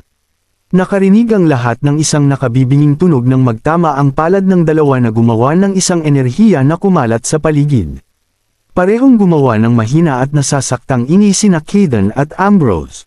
Napaatras ang dalawa nang dahil sa tindi ng puwersa na kanilang tinanggap. Makikita na walang kahit na sino sa mga ito ang nagpakita ng awa sa kanilang mga pag-atake. Dito na natigilan ng tuluyan ang nakikipaglabang si Ambrose. Dapat nating malaman na tinanggap ni Ambrose ang Tyrant Hammer noong isa pa lang siyang teenager matapos niyang maging guro ang sect leader ng incandescent sect na si Mateo Hansen. Agad din siyang nakatanggap ng turo mula kina Chester at Dax nang makabalik siya sa pamilya Carter. Dito na umangat ng husto ang kanyang mga kakayahan, at bago niya pa malaman na ay narating na niya ang huling state ng Heaven Ascension level. Habang si Kayden naman ay isa lang batang master ng isang maliit na sekta noong nakaraang taon, isa lang ito sa mga cultivator na hindi kapansin-pansin sa Nine Mainlands kaya paano ito lumakas ng husto sa loob ng ilang buwan nitong pagiging miyembro ng Heavenly Alliance. Napahinga na lang ng malalim si Ambrose sa sobrang gulat habang sumisigaw ng, ngayong araw mo na makakaharap si kamatayan, Kayden. Dito na niya hinawakan ng maigi ang kanyang Tyrant Hammer bago muling sumugod kay Kayden. Ipakita mo na sa akin ang lahat ng makakaya mo. Nanlalamig na sinabi ng walang takot na si Kayden. Dito na nagsimula ang isang mabagsik na laban sa pagitan ng dalawang lalaki sa gitna ng ere. Parang isang iglap na lumipas ang 10 minuto pero wala pa rin kahit na sino sa dalawa ang nakakalamang sa laban. Armado si Ambrose ng Tyrant Hammer at kasalukuyan na ring nasa huling state ng Heaven Ascension level. Mas mataas siya ng isang level kaysa kay Kaidan. Pero nakatanggap pa rin si Kaidan ng pabor kay Grunt kaya nagawa nitong matutunan ang ilang mga teknik na ginagamit sa Godly Region. Maliban pa ito sa iniregalong Godly Region Pill ni Grunt sa kanya. Kaya hindi nakatakatak ang lumakas ito ng husto sa loob lang ng ilang buwan. Dahil dito ay pantay na naglaban ang dalawang lalaki sa gitna ng ere. Pareho nitong gustong patayin ang isa't isa kaya agad na naging mas agresibo ang kanilang mga pag-atake. Papatayin kita. Nagkulay scarlet ang mga mata ni Ambrose sa sobrang galit habang sumisigaw. Dito na lumabas ang isang ray ng liwanag mula sa kanyang Tyrant Hammer para sumugod na parang isang kidlat papunta kay Kaidan. Masyadong nakabubulag ang lakas ng pulang liwanag na gamulat ng husto sa mga taong nanunood sa paligid. Mukhang hinahati nito ang hangin na kanyang dinadaanan habang mistulang banibiyak ang atmosphere sa kalangitan. Ilang taon na rin niyang ginagamit ang Tyrant Hammer kaya matagal nang namaster ni Ambrose ang pinakamagandang pamamaraan sa paggamit nito. Ang kulay pulang liwanag na ito ay ang core essence ng anumang enerhiyang matatagpuan sa Tyrant Hammer. Kaya nagawa nitong lumabas na para bang pinakamatinding delubyo na nasaksihan ng kahit na sino. Nagkulay dugo ang kalangitan ng dahil sa liwanag na iyon. Isa itong dominanteng puwersa na gumuhit sa kalangitan na nagdala ng takot sa dibdib ng mga nanunood sa ibaba. Hindi na napigilan pang masabik ng mga miyembro ng pamilya Carter. Ginamit na rin ng Young Master ang pinakamatindi niyang kakayahan. Sumusobra na talaga sa kanyang pambabasto si Kaidan para magawang gamitin ni Young Master ang pinakamatindi nitong lakas. Kaya dapat lang na ikarangal ng hayop na si Kaidan ito. Kabanata 3923. Totoo nga na matagal-tagal na ring naging sect master ng Elysium Gate si Ambrose pero palagi pa rin siyang tinatawag ng mga miyembro ng pamilya Carter bilang Young Master. Napasimangot naman ng bahagya ang nakatayo sa isang tabi na si Chester nang makita niya ito. Padalos-dalos nga si Kaidan pero hindi pa rin ito isang mangmang. Siguradong mayroon din itong itinatagong kakayahan ngayong nagawa na nitong hamunin si Ambrose. Naramdaman ni Chester na para bang gusto na niyang awatin si Ambrose pero naisip niya na mas lalo silang pagtatawanan ng Heavenly Alliance kapag ginawa niya ito. Iisipin ng mga ito na nakipagsanib puwersa siya kay Ambrose para lang labanan si Kaidan dalawa laban sa isa na maglalagay dito sa isang dihadong posisyon. Ito ang dahilan kung bakit hindi gumawa ng anumang hakbang si Chester sa mga sandaling iyon. Agad na nag-usap-usap ang mga miyembro ng pamilya Carter. Maging ang mga miyembro ng Heavenly Alliance ay napakunot habang nag-aalala para sa kasama nilang si Kaidan. Matagal nang gumawa ng pangalan si Ambrose bago pa makilala si Kaidan at nagawa na rin itong gamitin ng Tyrant Hammer para ipakita ang kanyang lakas. Kaya siguradong hindi tatagal sa labang ito ang Guardian ng Heavenly Alliance. Hindi tumigil ang usap-usapan ng mga tao sa paligid pero makikitang relax pa rin ang tila ba walang kinatatakutang si Kaidan. Iniisip mo ba na mapipigilan mo ako? Nanlamig ng husto ang tono ng boses ni Kaidan habang itinataas ng dahan-dahan ang kanyang mga braso. Dito na nagsimulang mabuo ang isang gintong bola ng liwanag bago ito maghugis shield sa harapan ni Kaidan. Ito na ang pinakamatinding teknik na ipinasa ni Robert kay Kaidan ang Heavenly Shield. Maituturing lang bilang mid hanggang low-level technique ang Heavenly Shield sa Godly Region pero isa na ito sa mga nangungunang teknik sa buong Nine Mainlands. Isang shield na puno ng internal energy. Sumanghal si Ambrose habang tinatitigan ang gintong shield na nilabas ni Kaidan gamit ang kanyang internal energy. Totoo nga na mukhang malakas ang shield na ito. Pero nakasisiguro pa rin siya na hanggang sa itsura lang ang barrier na ito kaya wala itong panama sa paparating na pag-atake ng kanyang Tyrant Hammer. Hindi na siya nakapagsalita pa sa kanyang nakita nang pumasok ang bagay na ito sa isipan ni Ambrose. Walang sino man ang mag-aakala na tatama ng malakas ang pulang liwanag mula sa Tyrant Hammer sa shield na ginawa ni Kaidan. Dito na, narinig ang isang malakas na dagandong sa ere bago makita ng lahat ang isang makapal na usok. Pagkatapos ng ilang segundo ay dahan-dahan nang nawala ang usok. Dito na gumuho ang gintong shield sa ere, pero nanatili pa ring nakatayo at tila ba hindi nasaktang si Kaidan sa kaniyang pwesto. Malinaw para sa kahit na sinong nasalag ng Heavenly Shield ang pulang liwanag mula sa Tyrant Hammer ni Ambrose. Ano? Paano itong nangyari? Napakabog na lang ng malakas ang puso ni Ambrose sa sobrang gulat. Ginamit na niya ang pinakamatindi niyang lakas pero mukhang wala pa rin itong naging epekto kay Kaidan. Paano ito nangyari? Walang kaalam-alam si Ambrose na ang teknik na ginamit ni Kaidan ay nagmula sa Godly Region. Maliban pa ito sa pagtatake advantage ni Kaidan sa kanyang posisyon. Dahil bilang isang guardian ay nagawa niyang kumonsumo ng napakaraming mga malalakas na materyales na nagpatindi sa kanyang internal energy. Kaya maging ang pinakamatinding teknik na Ambrose ay walang kakayahan para saktan si Kaidan. Ano? Dito na natahimik ang tuwang-tuwang mga miyembro ng pamilya Carter ilang segundo pa lang ang nakalilipas. Nagawang salagin ni Kaidan ang pinakamalakas na teknik ng Young Master. Napuno naman ng tuwa sa kabilang banda ang mga miyembro ng Heavenly Alliance. Hurrah para sa aming guardian! Isa itong pangyayari na nagmulat sa mata nating lahat. Masyadong malakas ang uri ng proteksyong iyon. Napuno ng tuwa ang mukha ni Kaidan habang nasa gitna ng malakas na hiyawan ng mga miyembro ng Heavenly Alliance. Ito lang pala ang kayang gawin ng kilalang si Ambrose Darby Ngayong naipakita mo na ang lahat. Oras na para makita mo naman ang sa akin. Dito na sumugod si Kaidan habang daladala ang puwersa na kasing lakas ng isang toro. Agad itong tumama sa dibdib ng nakatayong si Ambrose. Nasa gitna pa rin ng matinding pagkagulat si Ambrose sa mga sandaling ito kaya hindi na siya nakailagpas sa pag-atake ni Kaidan. Tumalsik siya ng ilang daang metro paatras matapos gumawa ng isang mababang ingay. Dito na kumalat ang sariwang dugo mula sa kanyang bibig habang namumutla ang kanyang mukha at nanghihina ang kanyang katawan.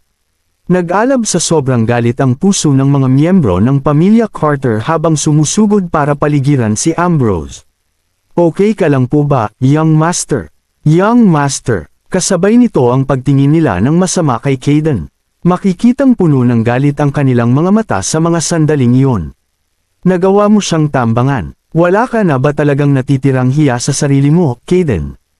Ako mismo ang kukuha sa buhay mo sa sandaling may mangyaring hindi maganda kay Young Master. Habang nangyayari ang lahat ng ito ay agad na lumipad sa gitna ng ere si Chester para makipaglaban kay Kaidan. Dito na nagsimulang magprotesta ang mga miyembro ng Heavenly Alliance. Inaakusahan niyo ba ng pandaraya ang aming guardian? Ang lakas ng mga loob ninyo. Oo nga, malinaw namang si Ambrose Darby ang may kasalanan ng kanyang pagkatalo pagkatapos niyang maging mahina. Nagawa pa nga siyang kawan ng aming guardian kaya hindi niya ito pinatay. Kaya dapat lang na magpasalamat pa kayong lahat sa kanya. Gusto mo akong mauna? Halika rito, hindi ako natatakot sa iyo. Kabanata 3924. Mukhang nagmaang-maangan si Kaidan sa komos yung nangyayari sa kanyang ibaba. Dito na nagpakita ang isang pasimpleng ngisi sa kanyang mukha habang tumititig kay Chester at sinasabing, ano iyon? Gusto ring matuto ni Master Wilson ng leksyon. Nagmukhang bastos si Kaidan habang lumalabas ang mga salitang iyon sa kanyang bibig. Naisip niya na mas maigi kung kukunin niya ang oportunidad na ito para pabagsakin sina Chester at Ambrose sa harapan ng maraming tao. Sa pamamagitan nito ay hindi masasayang ang kanilang lakad kahit na hindi pa nila makita rito si Skyler. Dito na nagdilim ang mukha ng tahimik na si Chester. Agad na kumapal ang hangin sa paligid habang bumubunot ng espada ang dalawang lalaki. Dito na nagbabadyang magsimula ang isang matinding laban. Pero agad nilang naramdaman ang isang shockwave ng enerhiyang nagmula sa malayong bahagi ng madilim na kalangitan. Sinudan ito ng pagkawala ng isang anino na bigla ring nagpakita sa kanilang harapan na parabang isang kidlat. Makikita ang lalaking lumalapit sa grupo mula sa malayo. Nagkaroon ito ng matikas at puno ng tindig na katawang may kapansin-pansing ganda. Hindi maipapaliwanag ng kahit na sino kung gaano kagwapo ang isang ito. Ang lalaking ito ay walang iba kundi si Skyler Blanc. Hindi inasahan ng lahat ang biglang pagdating ni Skyler sa kanilang posisyon. Isa itong tunay at literal na halimbawa ng katagang speaking of the devil. Hindi sila makapaniwala na nagpakita ito ngayong sila pa ang naghahanap dito. Sa wakas ay nagising na rin si Kaidan sa katotohanan. Dito na niya itinuro ang kanyang daliri kay Skyler habang sumisigaw ng, "Paano mo nagawang ipakita ang hayop na pagmumukha mo rito, Skyler Blanc?" Dito na humarap si Caden kay Chester para sabihing, "Master Wilson, si Skyler Blanc ang nagnakaw ng Devil Sealed Mirror." Dahil dito ay nilagay niya ang kaligtasan ng sangkatauhan sa matinding panganib. Kaya bakit hindi muna natin isantabi ang laban nating ito sa ngayon? Punong-puno ng alas sa katawan ng tusong si Caden. Pinlano niya noong hulihin sina Chester at Ambrose bago tambangan ng 5 Poison Sect.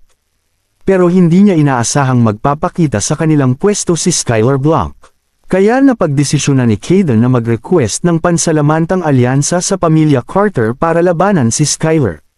Nanlalamig namang sumanghal dito si Chester. Hindi ito isang uri ng pagsang-ayon o pagtanggi mula sa kanya. Alam na niya kung ano ang binabalak ni Caden. Nagalit siya ng husto ng sakta ni Caden si Ambrose pero agad pa ring isinantabi ni Chester ang kanyang galit nang magpakita si Skyler para sa kapakanan ng lahat. Walang plano si Chester na makipagsanib puwersa sa Heavenly Alliance para matalo si Skyler. At sa halip ay bumaba ito sa lupa bago umupo at gamutin ang mga sugat ni Ambrose. Agad ding sumugod ang mga miyembro ng pamilya Carter para paligiran at magbigay ng proteksyon sa dalawa. Pansamantalang nakaramdam ng luwag sa kanyang dibdib si Caden. Hindi ito magkakaroon ng pagkakataong makipagsanib puwersa sa kanya kung abala ito sa paggamot kay Chester. Dito na mababawasan ang mga sakit sa ulo ni Caden. Dito na huminga ng malalim si Caden habang tumatawag sa direksyon ni Skyler. "Itigil na natin ang kalokohang ito, Skyler Blanc. Ibalik mo na sa amin ang Devil Sealed Mirror ngayon din at sumama sa akin pabalik sa Heavenly Alliance." Alam ni Caden kung gaano kalakas si Skyler. Pero alam niya rin na siya ang pinuno ng hukbo ng 10,000 mga elite na sundalo ng Heavenly Alliance kaya alam niya na masyado silang malakas nang dahil sa kanilang dami. Kasalukuyan namang relaxed ang mukha ni Skyler habang nangaasar na sinasabing, "Oh, Caden.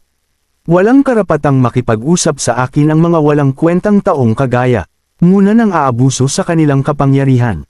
Sige, sasama ako sa iyo pabalik sa Heavenly Alliance para makusap si Grunt at hindi ikaw." Hindi halos nagpakita ng anumang emosyon ang mga mata ni Skyler nang sabihin niya ang mga salitang iyon.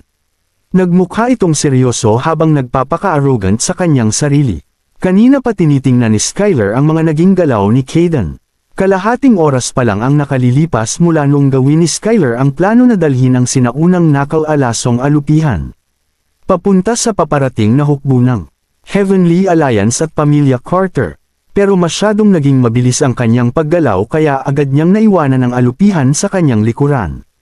Base sa bilis ng paglalakad ng alupihang ito, mangangailangan si Skyler ng ilan pang mga minuto bago ito makarating sa kanilang kinaroroonan.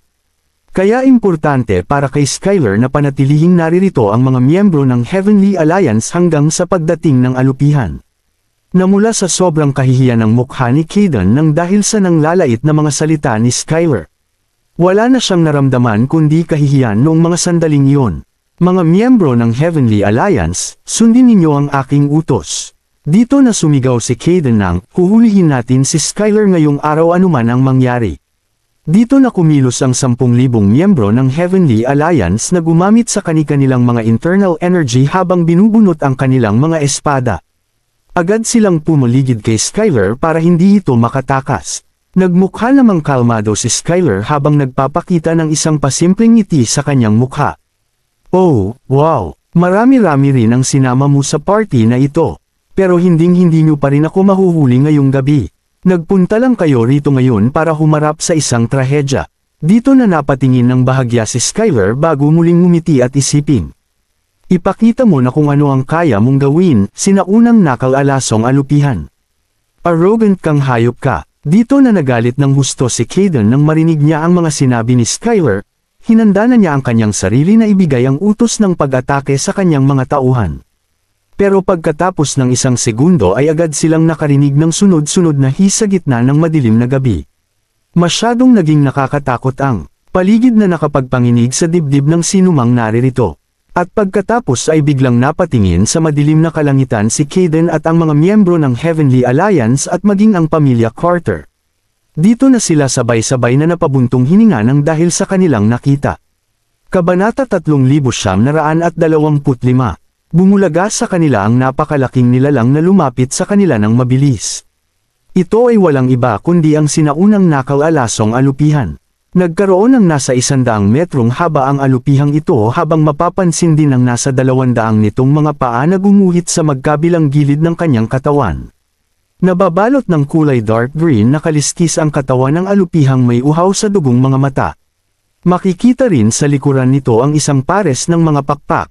Nagliwanag ang papalapit nitong imahe na pinaligiran ng kulay berdeng apoy. Ang berdeng apoy na ito ay nagmula sa pagkasunog ng kamandag na nilalabas ng sinaunang nakaw-alasong alupihan. Agad na naramdaman ng lahat ang pagbagsak ng temperatura sa kanilang paligid nang magpakita ang alupihan sa kanilang harapan. Kasalukuyan ang nasa tagsibol ang kanilang panahon sa mga sandaling ito pero agad na naradamdaman ng lahat na para bang nasa gitna na sila ng taglagas nang makita nila ang alupihang ito. Napatigil ang lahat sa sobrang gulat habang nababalot ng takot ang kanilang mga dibdib.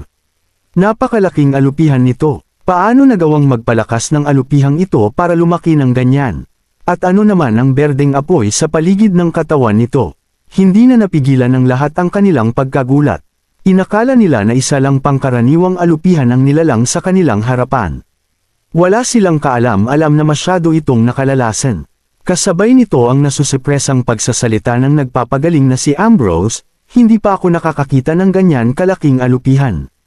Napailing naman ang kanyang ulo ang nasa kanyang tabi na si Chester. Dito na niya bagsak na sinabing, hindi yan basta-bastang alupihan lamang. Ito ay walang iba kundi ang sinaunang nakaw-alasong alupihan. Agad na nakaramdam ng panginginig si Chester habang lumalabas ang mga salitang ito sa kanyang bibig. Dito na nanginig ng bahagya ang kanyang boses. Nakilala si Chester bilang isang lalaki na may mayamang kaalaman. Siguradong hindi makikilala ng kahit na sino ang halimaw sa kanilang harapan pero agad itong nakilala ni Chester ang nilalang na ito sa unang tingin pa lang niya rito. Ang sinaunang nakaw-alasong alupihan ay ang nag-iisang nilalang na may kakayahang gumawa ng apoy ng dahil sa pagka-toxic ng nakalalasan nitong kamandag. Agad na natigilan si Chester bago niya mapansin na mas maliit ng 100 metro rito ang pinakamahabang sinaunang nakaw-alasong alupihan na naitala sa kasaysayan.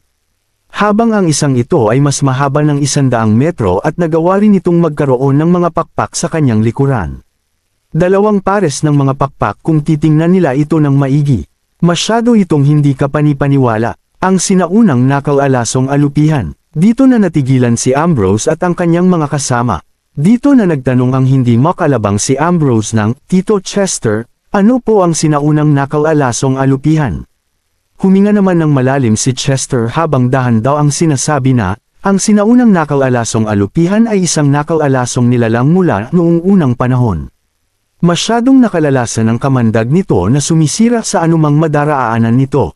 Marami ang nagsasabing sapat na ang anumang uri ng kontak sa kamandag nito para agad na malason ang isang tao, kasalukuyang wala pang antidote na nagagawa para rito.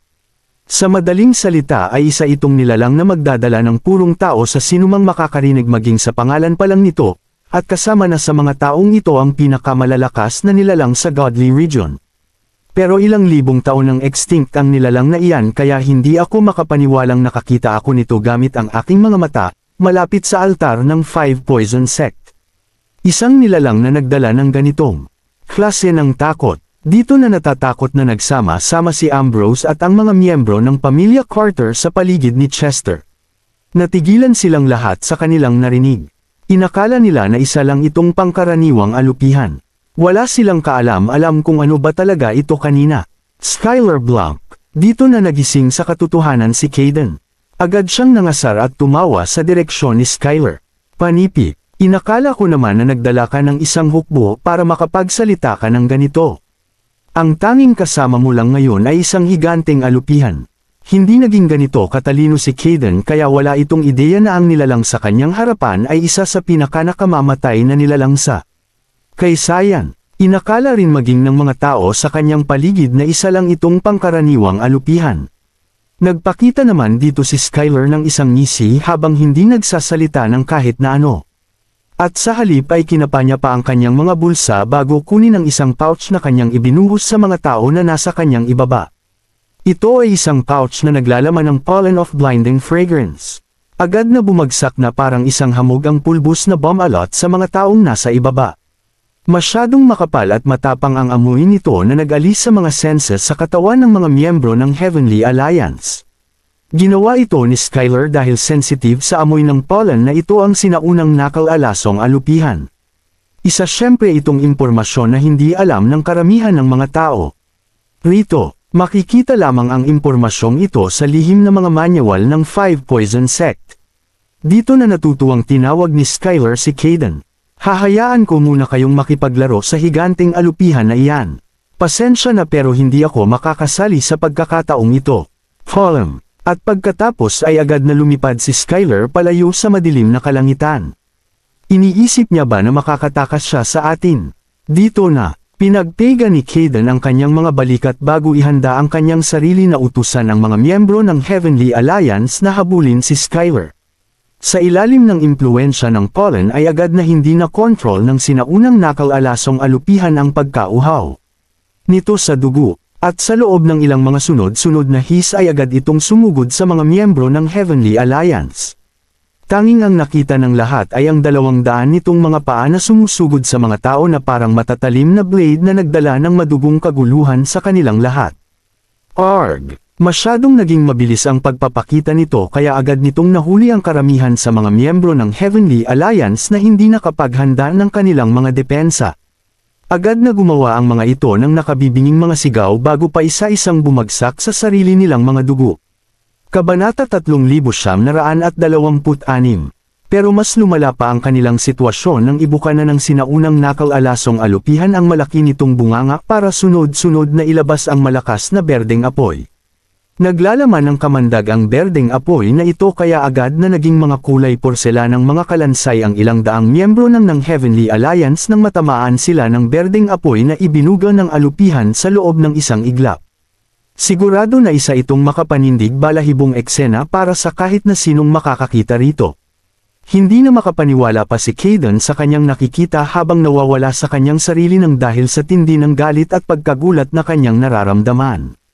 Dito na niya nagmamadaling ginamit ang kanyang internal energy para gumawa ng isang heavenly shield sa kanyang harapan sa pagbabaka sakali na mapoprotektahan siya nito laban sa berdeng apoy na nilalabas ng alupihan.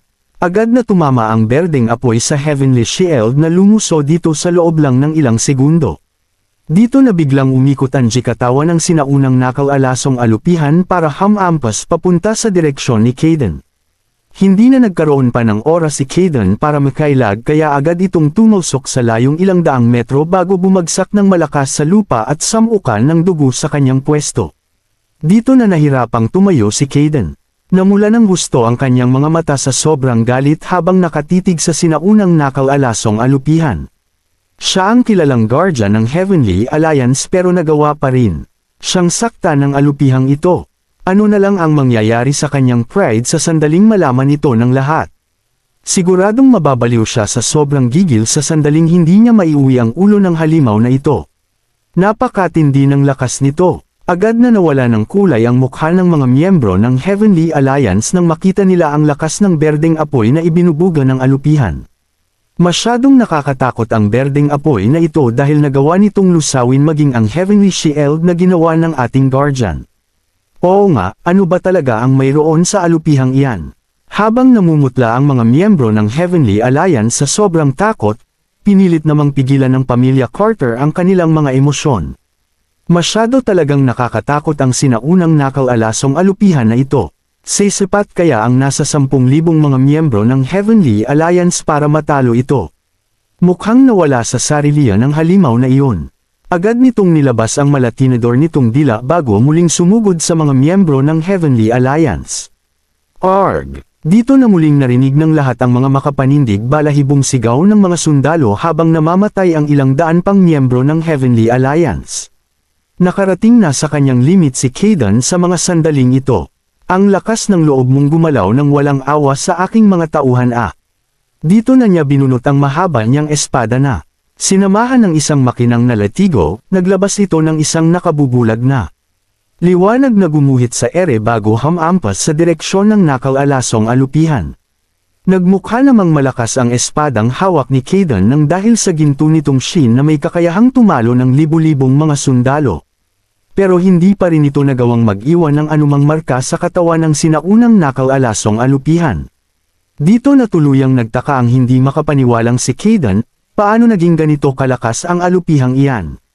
Mas tumindi pa ang galit ng sinaunang nakal-alasong alupihan nang atakihin ito ni Kaidan. Dito na gumawa ng isang nakabibinging sigaw na umaabot sa kalangitan ng alupihan bago gamitin ang dambuhala nitong katawan para ipanglatigo kay Kaidan. Gumawa ito ng isang nakakatakot na guhit habang hinahawi ang ulap na nadadaanan nito matapos nitong lumipad ng napakabilis. Dito na nagdesisyon si Kaidan na isugal ang lahat habang hinahawakan ng maigi ang mahaba niyang espada. Hindi siya umatras at sa halip ay hinarap niya ang halimaw ng direkta. Hindi pa rin alam ni Kaidan kung gaano katindi ang halimaw sa kanyang harapan. Inakala niya na kakayanin niya itong talunin gamit ang kanyang kakayahan. Ginamit niya ang force field ng kanyang enerhiya para ilagan ang pag-atake ng sinaunang nakal-alasong alupihan bago tumalon ng isang beses papunta sa likuran nito at ibaon ang mahaba niyang espada sa ulo ng halimaw. Agad na sumirit ang kulay berdeng. Dugo ng alupihan ng masagsak ito ng mahabang espada ni Kaidan. Agad na gumawa ng isang nakabibinging sigaw ang alupihan bago bumaluktot ang higanti nitong katawan. Hinawakan naman ni Kaidan ang mahaba niyang espada ng maigi para maiwasan ang kanyang pagtalsak habang tumatawang sinasabi na, ang lakas ng loob mong umasal ng ganyan sa harapan ng Guardian A. Ang lakas ng ARG. Agad na pinutol ng isang napakalakas na tili ang celebratory speech ni Kaidan. Tumama sa mukha ni Kaidan ang sumirit na dugo ng alupihan na gumawa ng isang makapal na usok sa lugar na tinamaan nito. Sa loob ng isang iglap ay agad na naging berde ang balat na bumabalot sa katawan ni Kaidan. Arg! Hirap namang sumigaw si Kaidan habang lumuluwag ang kanyang paghawak sa bumaon niyang espada. Dito na siya bumagsak mula sa likuran ng sinaunang nakal-alasong alupihan bago gamulong sa lupa. Anong nangyari? Nabalot ng takot sa mga sandaling ito ang mga nanatiling buhay na miyembro ng Heavenly Alliance. Gusto sana nilang lumapit para tingnan kung ano ito pero walang kahit na sino sa kanila ang nakalapit kay Kaidan. Masyado kasing nakakatakot ang pagkaberde ng balat sa katawan ng kanilang guardian. Kasabay nito ang pagkapigil hininga ni Ambrose at ng pamilya Carter nang dahil sa kanilang nakita. Masyadong ang sinauna ata nakalalasan ng alupihang ito. Isa itong nilalang na dapat lang katakutan ng lahat. Huminga ng malalim si Chester habang seryosong inaanunsyo na, tama ang mga nakasulat sa sinaunang mga libro kung ganoon. Ang anumang uri ng contact sa lason nito ay sapat na para malason ang taong tinamaan nito. Nalason na nito si Kaidan, tingnan ninyo, tumatalikod na siya. Napuno ng pagkainis at gigil ang mga mata ni Chester na nakatitig kay Kaidan. Dapat lang na mapunta sa ganitong mga sitwasyon ang mga taong kagaya ni Kaidan na masyadong tuso at mayabang. Isa itong kaso ng karma kaya hindi ito nangangailangan ng anumang uri ng awa. Kabanata 3927. Napatingin ang lahat kay Kaidan habang dahan-dahan itong tumatayo sa kanyang pwesto. Nagberde ang buo nitong mukha habang kumikislap ang kanyang mga mata. Gumawa ito ng isang tunog na hindi pa kailanman naririnig ng kahit na sino na parabang isang tunog ng iyak at tawa na maririnig ng magkasabay. Dito na sabay-sabay na napabuntong hininga ang mga miyembro ng pamilya Carter at mga miyembro ng Heavenly Alliance habang pinapanood ang eksenang iyon. Tama nga si Chester. Nagawang makipag-contact ni Kaidan sa lason ng sinaunang nakal-alasong alupihan kaya agad siyang na-infect nito. Siguradong mawawala sa sarili ang sinumang malalason ng alupihan kaya wala na itong iba pang may isip kundi pumatay ng ibang nilalang. Wala sa sariling tumingin sa kanyang paligid si Kaidan habang gumagawa ng pag-iyak na parang isang hayop. Dito na siya sumugod sa mga miyembro ng Heavenly Alliance. Patay! Patay! Patay! Dito na tuluyang nawala ng kontrol sa kanyang sarili si Kaidan, isang salita lang ang mapapansing lumalabas sa kanyang isipan. Arg! Na-infect na ng lason si Kaidan kaya agad na itong naging isang halimaw. Dito na ito nagsimulang umatake sa sinumang madaraanan nito, habang kumakagat sa ilang mga tao. Nasa higit 50 miyembro ng Heavenly Alliance ang lumuhod sa sarili nilang mga dugo matapos ng pag-ataking ginawa ni Kaidan. Nagulat ang lahat nang makita nila na kulay dark green ang dugo na lumabas sa mga sugat na pinagkagatan ni Kaidan. Kaya malinaw na masasabing may infect ng nilabas na lason ng alupihan ng sinumang makakagat ni Kayden. Kahit na hindi pa ito sapat para mamatay ang isang nilalang, agad niya pa rin itong may infect kaya mabilis na mawawala sa sarili ang taong kinagat nito. Dito na nabablangkong tumingin ang mga miyembro ng Heavenly Alliance sa sobrang takot matapos nilang makita ang mga nangyari. Ano ang nangyari? Nawala na ba talaga sa kanyang sarili ang Guardian? Ano ang ginagawa niya? Pinapatay niya ang sarili niyang mga tauhan. Sa gitna ng kanilang takot, marami pa rin ang naglakas loob na lumapit para subukang pigilan ito. Kumalma po kayo, aming Guardian. Gwar! Pero agad na nawalang ng malay ang mga ito bago pa man sila makalapit kay Kayden nang dahil sa tindi ng puwersang nilalabas ng kanyang katawan. Kasabay nito ang pagkawala rin ng kontrol ng sinaunang nakal-alasong alupihan. Agad nitong ibinuka ang kanyang bibig bago maglabas ng nakal-alasong kamandag mula rito. Agad na gumawa ng isang nakal-alasong hamog ang kamandag na kumalat sa direksyon ng lahat.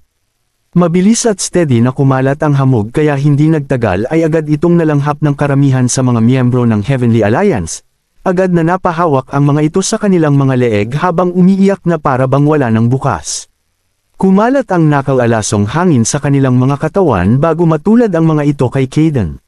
Dito na nagberde ang kanilang mga balat, habang nawawala ang mga ito sa kanilang mga sarili. Ito ang makapagsasabing naapektuhan na sila ng lasong nilabas ng alupihan. Masyadong naging magulo ang sitwasyong ito matapos itong mapuno ng walang katapusang sigaw at tili sa paligid na parabang nasa ilalim na silang lahat ng impyerno.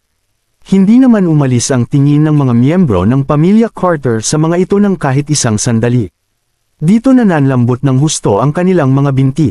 Masyado nga talagang sinauna at nakalalasan ang alupihang ito. Isa itong nilalang na magdadala ng matinding takot sa sinumang makakita o makarinig dito sapat na ang pagkalaso ng isang tao para mawala sa sarili ang karamihan ng mga tao sa paligid. Kung titingnan ay mukhang mawawala sa sarili ang mga miyembro ng Heavenly Alliance sa loob lang ng ilang minuto. Actress, si Chester ang naunang nagising sa katotohanan kaya ito ang unang nagdesisyong tumakas. Dali, umatras na tayo sa lalong madaling panahon. Masyadong steady ang pagkalat ng nakal-alasong hangin na nilabas ng alupihan kaya magiging delikado ang pananatili sa loob ng 1 kilometrong radius nito. Kaya siguradong hindi na sila makakalabas pa ng buhay sa sandaling patagilan pa nila ang kanilang pag-atras. Hindi naman sa ayaw tulungan ni Chester ang mga miyembro ng Heavenly Alliance pero masyado talagang malakas ang laso ng sinaunang nakal-alasong alupihan kaya maging sila ay medadami sa sandaling tamaan sila nito. Dito na pinanatiling diretsyo ni Ambrose at ng iba pang miyembro ng pamilya Carter ang kanilang mga sarili habang walang pag-aalinlangang sinusunod ang mga utos ni Chester. Agad na tumakas papunta sa isang burol na may layong 10 metro si Chester at ang kanyang mga tauhan sa loob ng ilang minuto.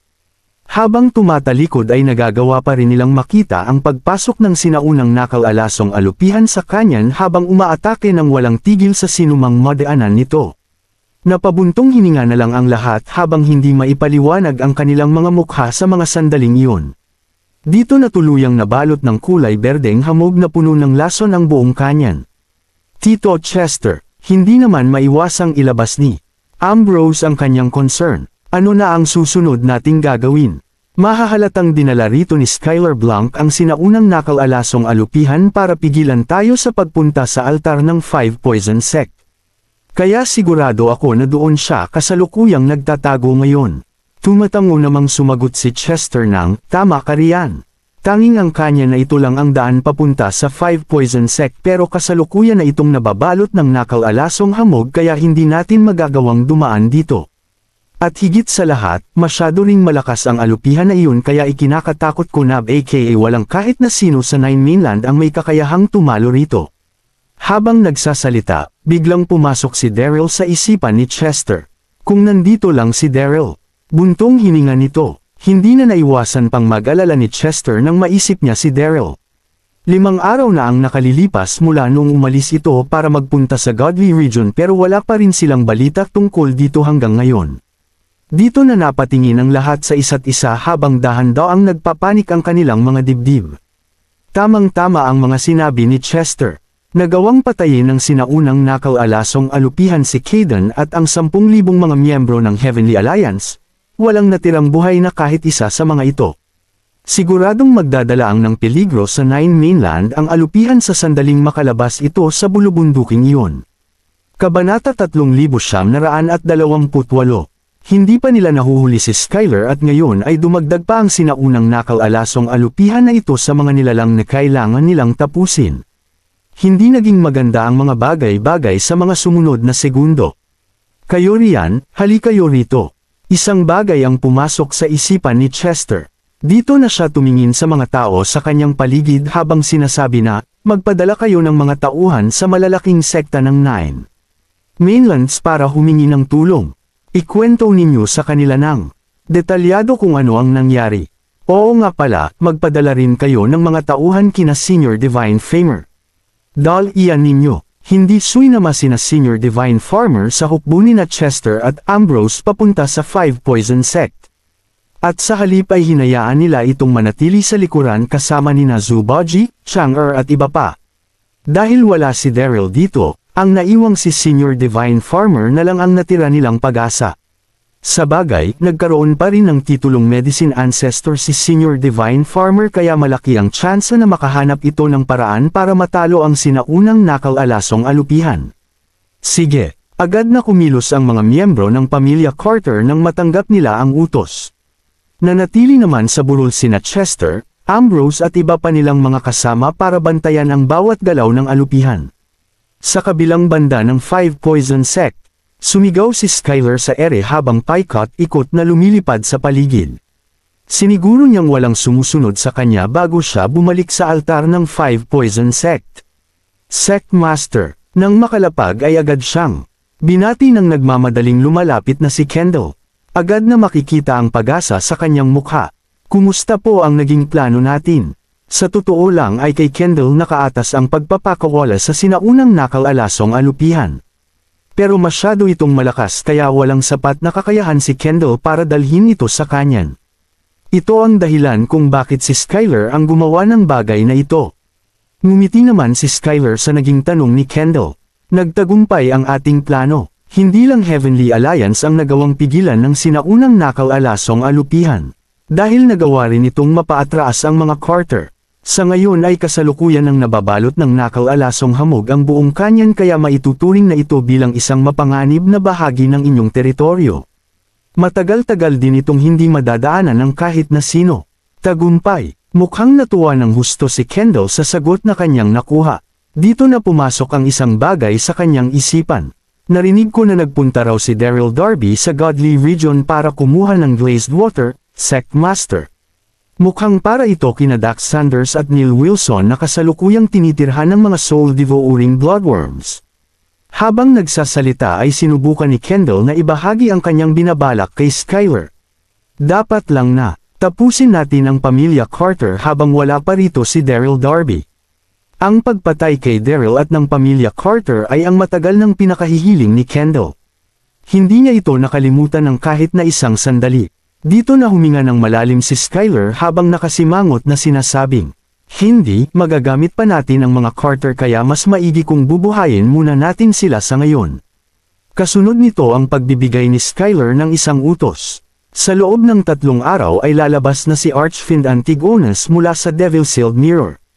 Ang pinakaimportanteng bagay na dapat ninyong gawin ngayon ay siguruhin ang kanyang kaligtasan. Naiintindihan niyo ba? Gumawa na lang ng isang ingay bilang pagsang-ayon si Kendall sa kanyang kinatatayuan. Nagpakita ng respeto at pagsang-ayon ang kanyang mukha habang namumutawi naman ang pagtutol niya sa kanyang dibdib. Ipinangako sa akin ni Skyler na tatapusin niya si Daryl Darby. Pero matagal ng panahon ang lumipas at wala na siyang ginawa kundi magdahilan ng magdahilan sa akin. Hindi ito maaari. Mukhang kailangan ko ng isakamay ang lahat ngayon imbes na umasa kay Skyler. Dito nawala sa sariling nagliyap ang mga mata ni Kendall. Magbalik na muna tayo sa Godly Region. Sa loob ng isang portal formation hindi kalayuan sa Imperial Sky Palace. Isang imahe ang nagpakita mula sa nakabubulag nitong liwanag. Nakasuot ito ng gintong armor habang nagpapakita ng hindi mapipigilang aura sa paligid ng kanyang katawan. Ang lalaking ito ay walang iba kundi si Grant. Hindi nagawang ibigay ni Grant ang sulat na kanyang ginawa para kay Prinsesa Dorothy noong umalis siya sa Godly Region kaya nagsisi siya ng gusto noong makarating siya sa Nine Mainlands. Pero hanggang ngayon ay hindi pa rin niya magawang bumalik ng dahil sa pagnanakaw na ginawa ni Skyler sa Sealed Devil Mirror. Isang araw na ang nakalilipas mula noong matanggap ni Grant ang balita na maaaring nasa 5 Poison Sect si Skyler. Dito na ipinadala ni Grant si Kaidan para tambangan ang 5 Poison Sect gamit ang hukbo ng Heavenly Alliance. Habang gagamitin niya naman ang oportunidad na ito para bumalik at ipasa ang kanyang sulat kay Prinsesa Dorothy sa Godly Region. Agad namang uminit ang ulo ni Grant nang mapansin niya na nawala ang kanyang armor na naglalaman ng sulat kaya kailangan niya munang hanapin ito. Dito na inisip ni Grant sa kanyang sarili na, sige ngayong hindi ko na mahanap ang aking sulat, personal na lang akong aamin kay Prinsesa Dorothy. Pagkatapos nito ay, hahanapin ko na ang ninakaw kong armor. Dito na nagmamadaling kumilos si Grant na dumaan sa paligid ng Imperial Sky Palace bago nagmamadaling pumunta sa Jade Fairyland. Agad namang napasimangot si Grant nang makita niya ang eksena sa kanyang harapan. Ano ang nangyayari? Ang tanging kanyang nakita ay ang pagpapaganda ng mga tagapaglingkod sa buong Jade Fairyland na para bang mayroong magaganap na selebrasyon dito. Makikita ang kulay pulang carpet na gawa sa seda sa lahat ng pasukan nito habang napupuno naman ng mga dekorasyong pangkasal ang mga dingding and Jade Fairyland. Napuno ng mga tagapaglingkod ang lugar na ito na magbibigay ng ideya sa kahit na sinong mayroon ng magaganap na selebrasyon dito. Dito na nagtatakang pumasok si Grant sa Jade Fairyland. Kagalang-galang na general, agad na binati si Grant ng mga tagapaglingkod na nagde-decorate sa paligid ng dumating ito sa kwarto ng prinsesa. Dito na siya nakasimangot na nagtanong ng, ano ang nangyayari sa Jade Fairyland? Bakit nyo ito nilagyan ng napakaraming dekora sayon? Kabanata 3929. Nagpalitan naman ng tila magkakakuntsabang tingin ng mga tagapaglingkod habang nakangiti sa isa't isa. Dito na nagsalita ang isa sa mga ito. Kagalang-galang na general, maaaring hindi nyo pa po naririnig ang balita. Ikakasal na po si Prinsesa Dorothy. Gaganapin po ang kasal sa loob ng 2 araw. Isang engranding kasalan. Napaangat na lang ang katawan ni Grant sa sobrang pagkagulat habang nakakarinig ng isang monotone na tunog sa kanyang isip. Paano itong nangyari? Dito na nabalot ng matinding confusion ang isipan ni Grant. Hindi pa siya umaamin sa prinsesa pero sigurado pa rin siya na may nararamdaman ito sa kanya. At hindi pa niya kailanman narinig na mayroon na itong natitipuhang ibang lalaki. Kung ganoon ay ano ang marion sa biglaang kasalan na ito? Nang makita nila ang natitigil ang itsura ni Grant, hindi na ito masyadong inisip pa ng mga tagapaglingkod kaya agad na silang bumalik sa kani-kanilang mga gawain. Wow! Dito na nakabalik si Grant sa realidad habang dahan daw ang bumabaha ang panik sa buo niyang katawan. Nagdadalawang isip na siya ngayon. Kung papasukin niya ba ng sapilitan ang kwarto ni Prinsesa Dorothy para alamin ang mga nangyayari. Huwag po kayong lalapit, General. Agad na pinigil ng mga bantay sa labas ng kwarto ng prinsesa ang papalapit na si Grant. Agad na gumapang ang pagkabahala sa isipan ni Grant habang sumisigaw ng, ang lakas ng loob ninyong pigilan ako ah. Dito na nagmamadaling umabant ang punong tagapaglingkod habang hindi komportableng sinasabi na, ipinag-utos po ni Kamahalan na walang sinuman ang pwedeng makipagkita sa prinsesa bago ang kanyang kasal. Kaya huwag niyo na po kaming pahirapan pa, kagalang-galang na general. Hindi na mailarawan ng frustration na nararamdaman ni Grant sa mga sandaling ito pero wala na siyang nagawa kundi pigilan ang kanyang galit bago tumalikod at sumugod sa Imperial Sky Palace. Dito na niya natsyempuhan si Nine Heaven Emperor sa Imperial Sky Palace habang nakikipag-usap ito sa ilang mga opisyal tungkol sa gaganaping kasalan. Magaling kung ganoon. Agad na ikanaway ng Nine Heaven Emperor ang kanyang mga kamay nang makita niyang maayos ang lahat. Siguruhin ninyo na walang maling mangyayari sa magiging kasal ni Dorothy. Makakalas na kayo. Opo, Kamahalan. Dito na sumunod sa utos ang mga opisyal habang naglalakad palabas ng palasyo. Agad na sumugod papasok si Grant nang makaalis ang mga ito. Dito na siya lumuhad habang sinasabing, nandito na po si Grant nakahandang maglingkod sa inyo, Kamahalan. Dito na napuno ng respeto ang mukha ng Grant habang mapapansin ang isang kakaibang bagay na nagpapakita sa kanyang mga mata. Habang papunta sa Imperial Sky Palace, nalaman ni Grant sa pamamagitan ng pakikinig sa usapan ng iba na ang lalaking pakakasalan ni Prinsesa Dorothy ay walang iba kundi si Daryl Darby. Ito ang sumupresa at gamalit ng gusto kay Grant. Nagawang patayin ni Daryl Darby si Robert na isang uri ng pagtataksil sa Godly Region at ngayon ay nagawa rin itong kunin kay Grant si Prinsesa Dorothy. Hinding-hindi na ito mapapalampas pa ng galit na si Grant. Napasimangot na lang ang hindi. Natutuwang si Nine Heaven Emperor nang makita niya si Grant. Ano na naman ang nagdala sa iyo ngayon dito, Grant? Na naman, dito na bahagyang natigilan si Grant habang nakakunot ang kanyang noo. Ano ang ibig sabihin ng kamahalan sa kanyang mga sinabi? Ito ang unang beses niyang bumalik mula nung umalis siya sa papunta sa Nine Mainlands. Lalong ginalit ng nagtatakang itsura ni Grant ang Nine Heaven Emperor. Panipi, bakit ba parang nawawalang bata ka ngayon, Grant? Inutusan kitang kunin ang glazed water para dalhin pabalik sa Nine Mainlands. Naglakwatsa ka lang ba sa Nine Heavens kaya hindi mo pa rin ito nakukuha hanggang ngayon? Glazed water, dito na na-confused ng husto si Grant sa binitawang mga salita ng Emperor. Mabuti na lang at naalala kaagad ni Grant ang tungkol sa pagnanakaw sa ginto niyang armor, kaya siguradong magnagpanggap na siya para makipagkita sa Nine Heaven Emperor ng Godly Region. At ang taong ito ay walang iba kundi si Daryl. Mas pinatindi pa nito ang galit sa puso ng naghihinanakit na si Grant. Dito na siya sumugal habang ginagamit ang buo niyang lakas para sabihin, kamahalan, umalis po ako at bumalik para i-request ang isang bagay. Dito na relax na nagtanong ang Nine Emperor ng, ano yun? Phew! Dito na huminga ng malalim si Grant habang nagtatanong ng, gusto ko po sa i-request sa inyo kamahalan na. Ikansela ang idadaos na kasalan sa Godly Region. Ano? Dito na tuluyang nagdilim ang itsura ni Nine Heaven Emperor. Ang lakas ng loob ni Grant para gawin ang bagay na ito, hindi ba? Ano ba ang kaniyang iniisip? Ang isang bagay na katulad ng napipintong kasal ng isang prinsesa ng Godly Region ay isang bagay na hindi maaring kanselahin sa loob lang ng isang iglap. Dito na nanginig si Grant sa sobrang takot nang makita niya ang galit ng Nine Heaven Emperor, pero nagawa pa rin itong sabihin na, ganito po kasi yun kamahalan. Mayroon po kaming nararamdaman ni Prinsesa Dorothy sa isa't isa. Gumawa po ako ng isang sulat para sa kanya bago ako umalis ng Nine Mainlands at naglalaman ng sulat na ito ng aking pag-amin sa kanya, pero nawala ko ito kasama ng ginto kong armor.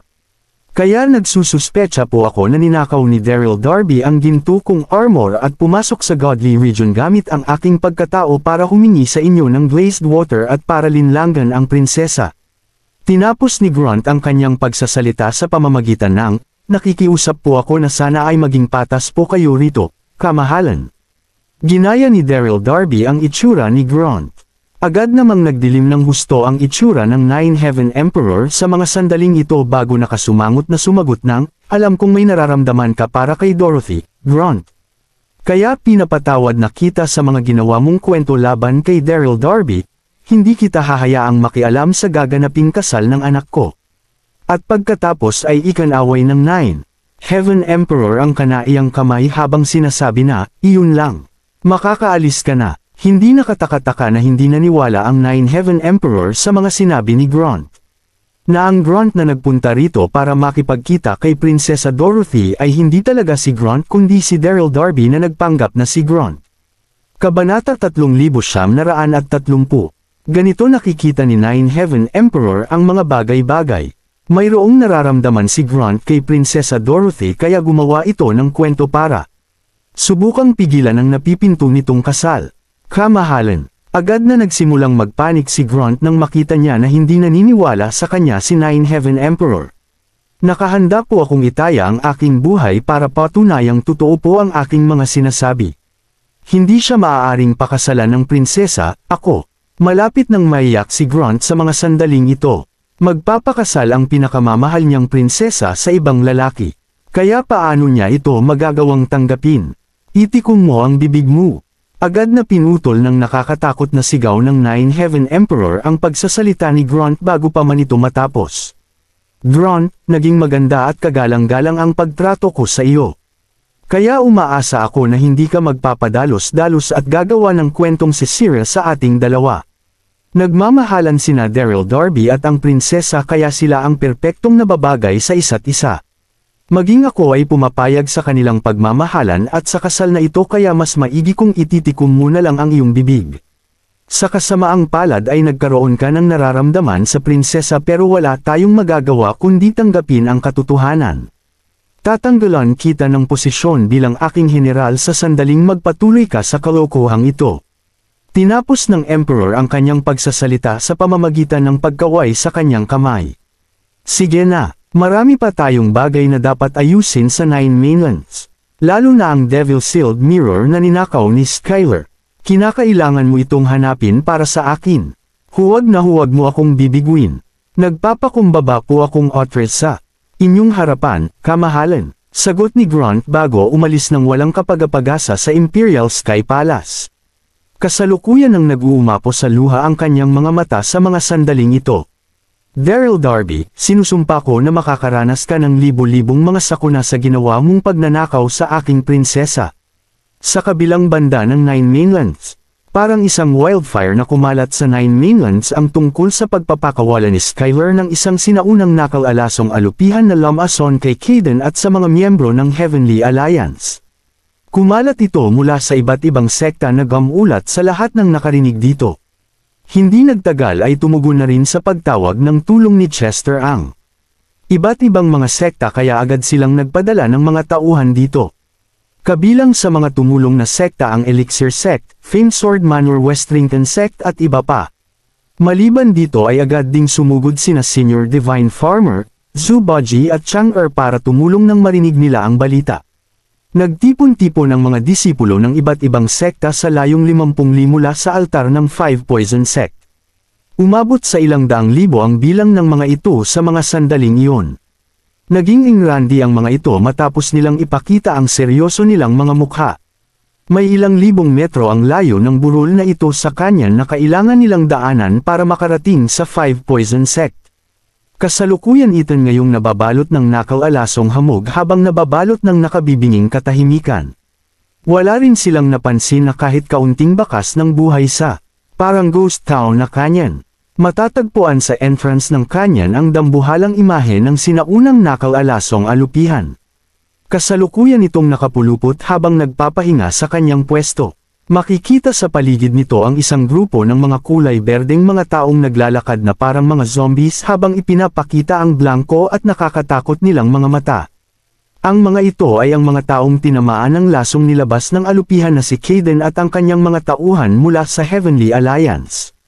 Phew! Napalunok na lang sa kanilang mga sarili ang mga sect master nang makita nila ang eksena sa kanilang harapan. Isa itong nakakatakot na eksenang may kukumpara na sa eksenang makikita ng kahit na sino sa impyerno. Ang pinaka-nakakatakot sa lahat ay ang pagkawala sa sarili ng kahit na sinong tamaan ng lasong nilabas ng alupihan. Senior Divine Farmer, dito na nagmamadaling binati ni Chester si Divine Farmer, masyado pong mapanira ang kamandag ng sinaunang nakal-alasong alupihan. Maaari po ba kayong gumawa ng gamot para rito, Senior?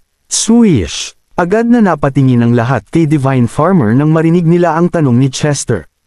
Napailing naman dito si Divine Farmer habang mabigat na sinasabing, walang kahit na anong antidote ang nabuo para sa lason ng sinaunang nakal-alasong alupihan sa kasaysayan.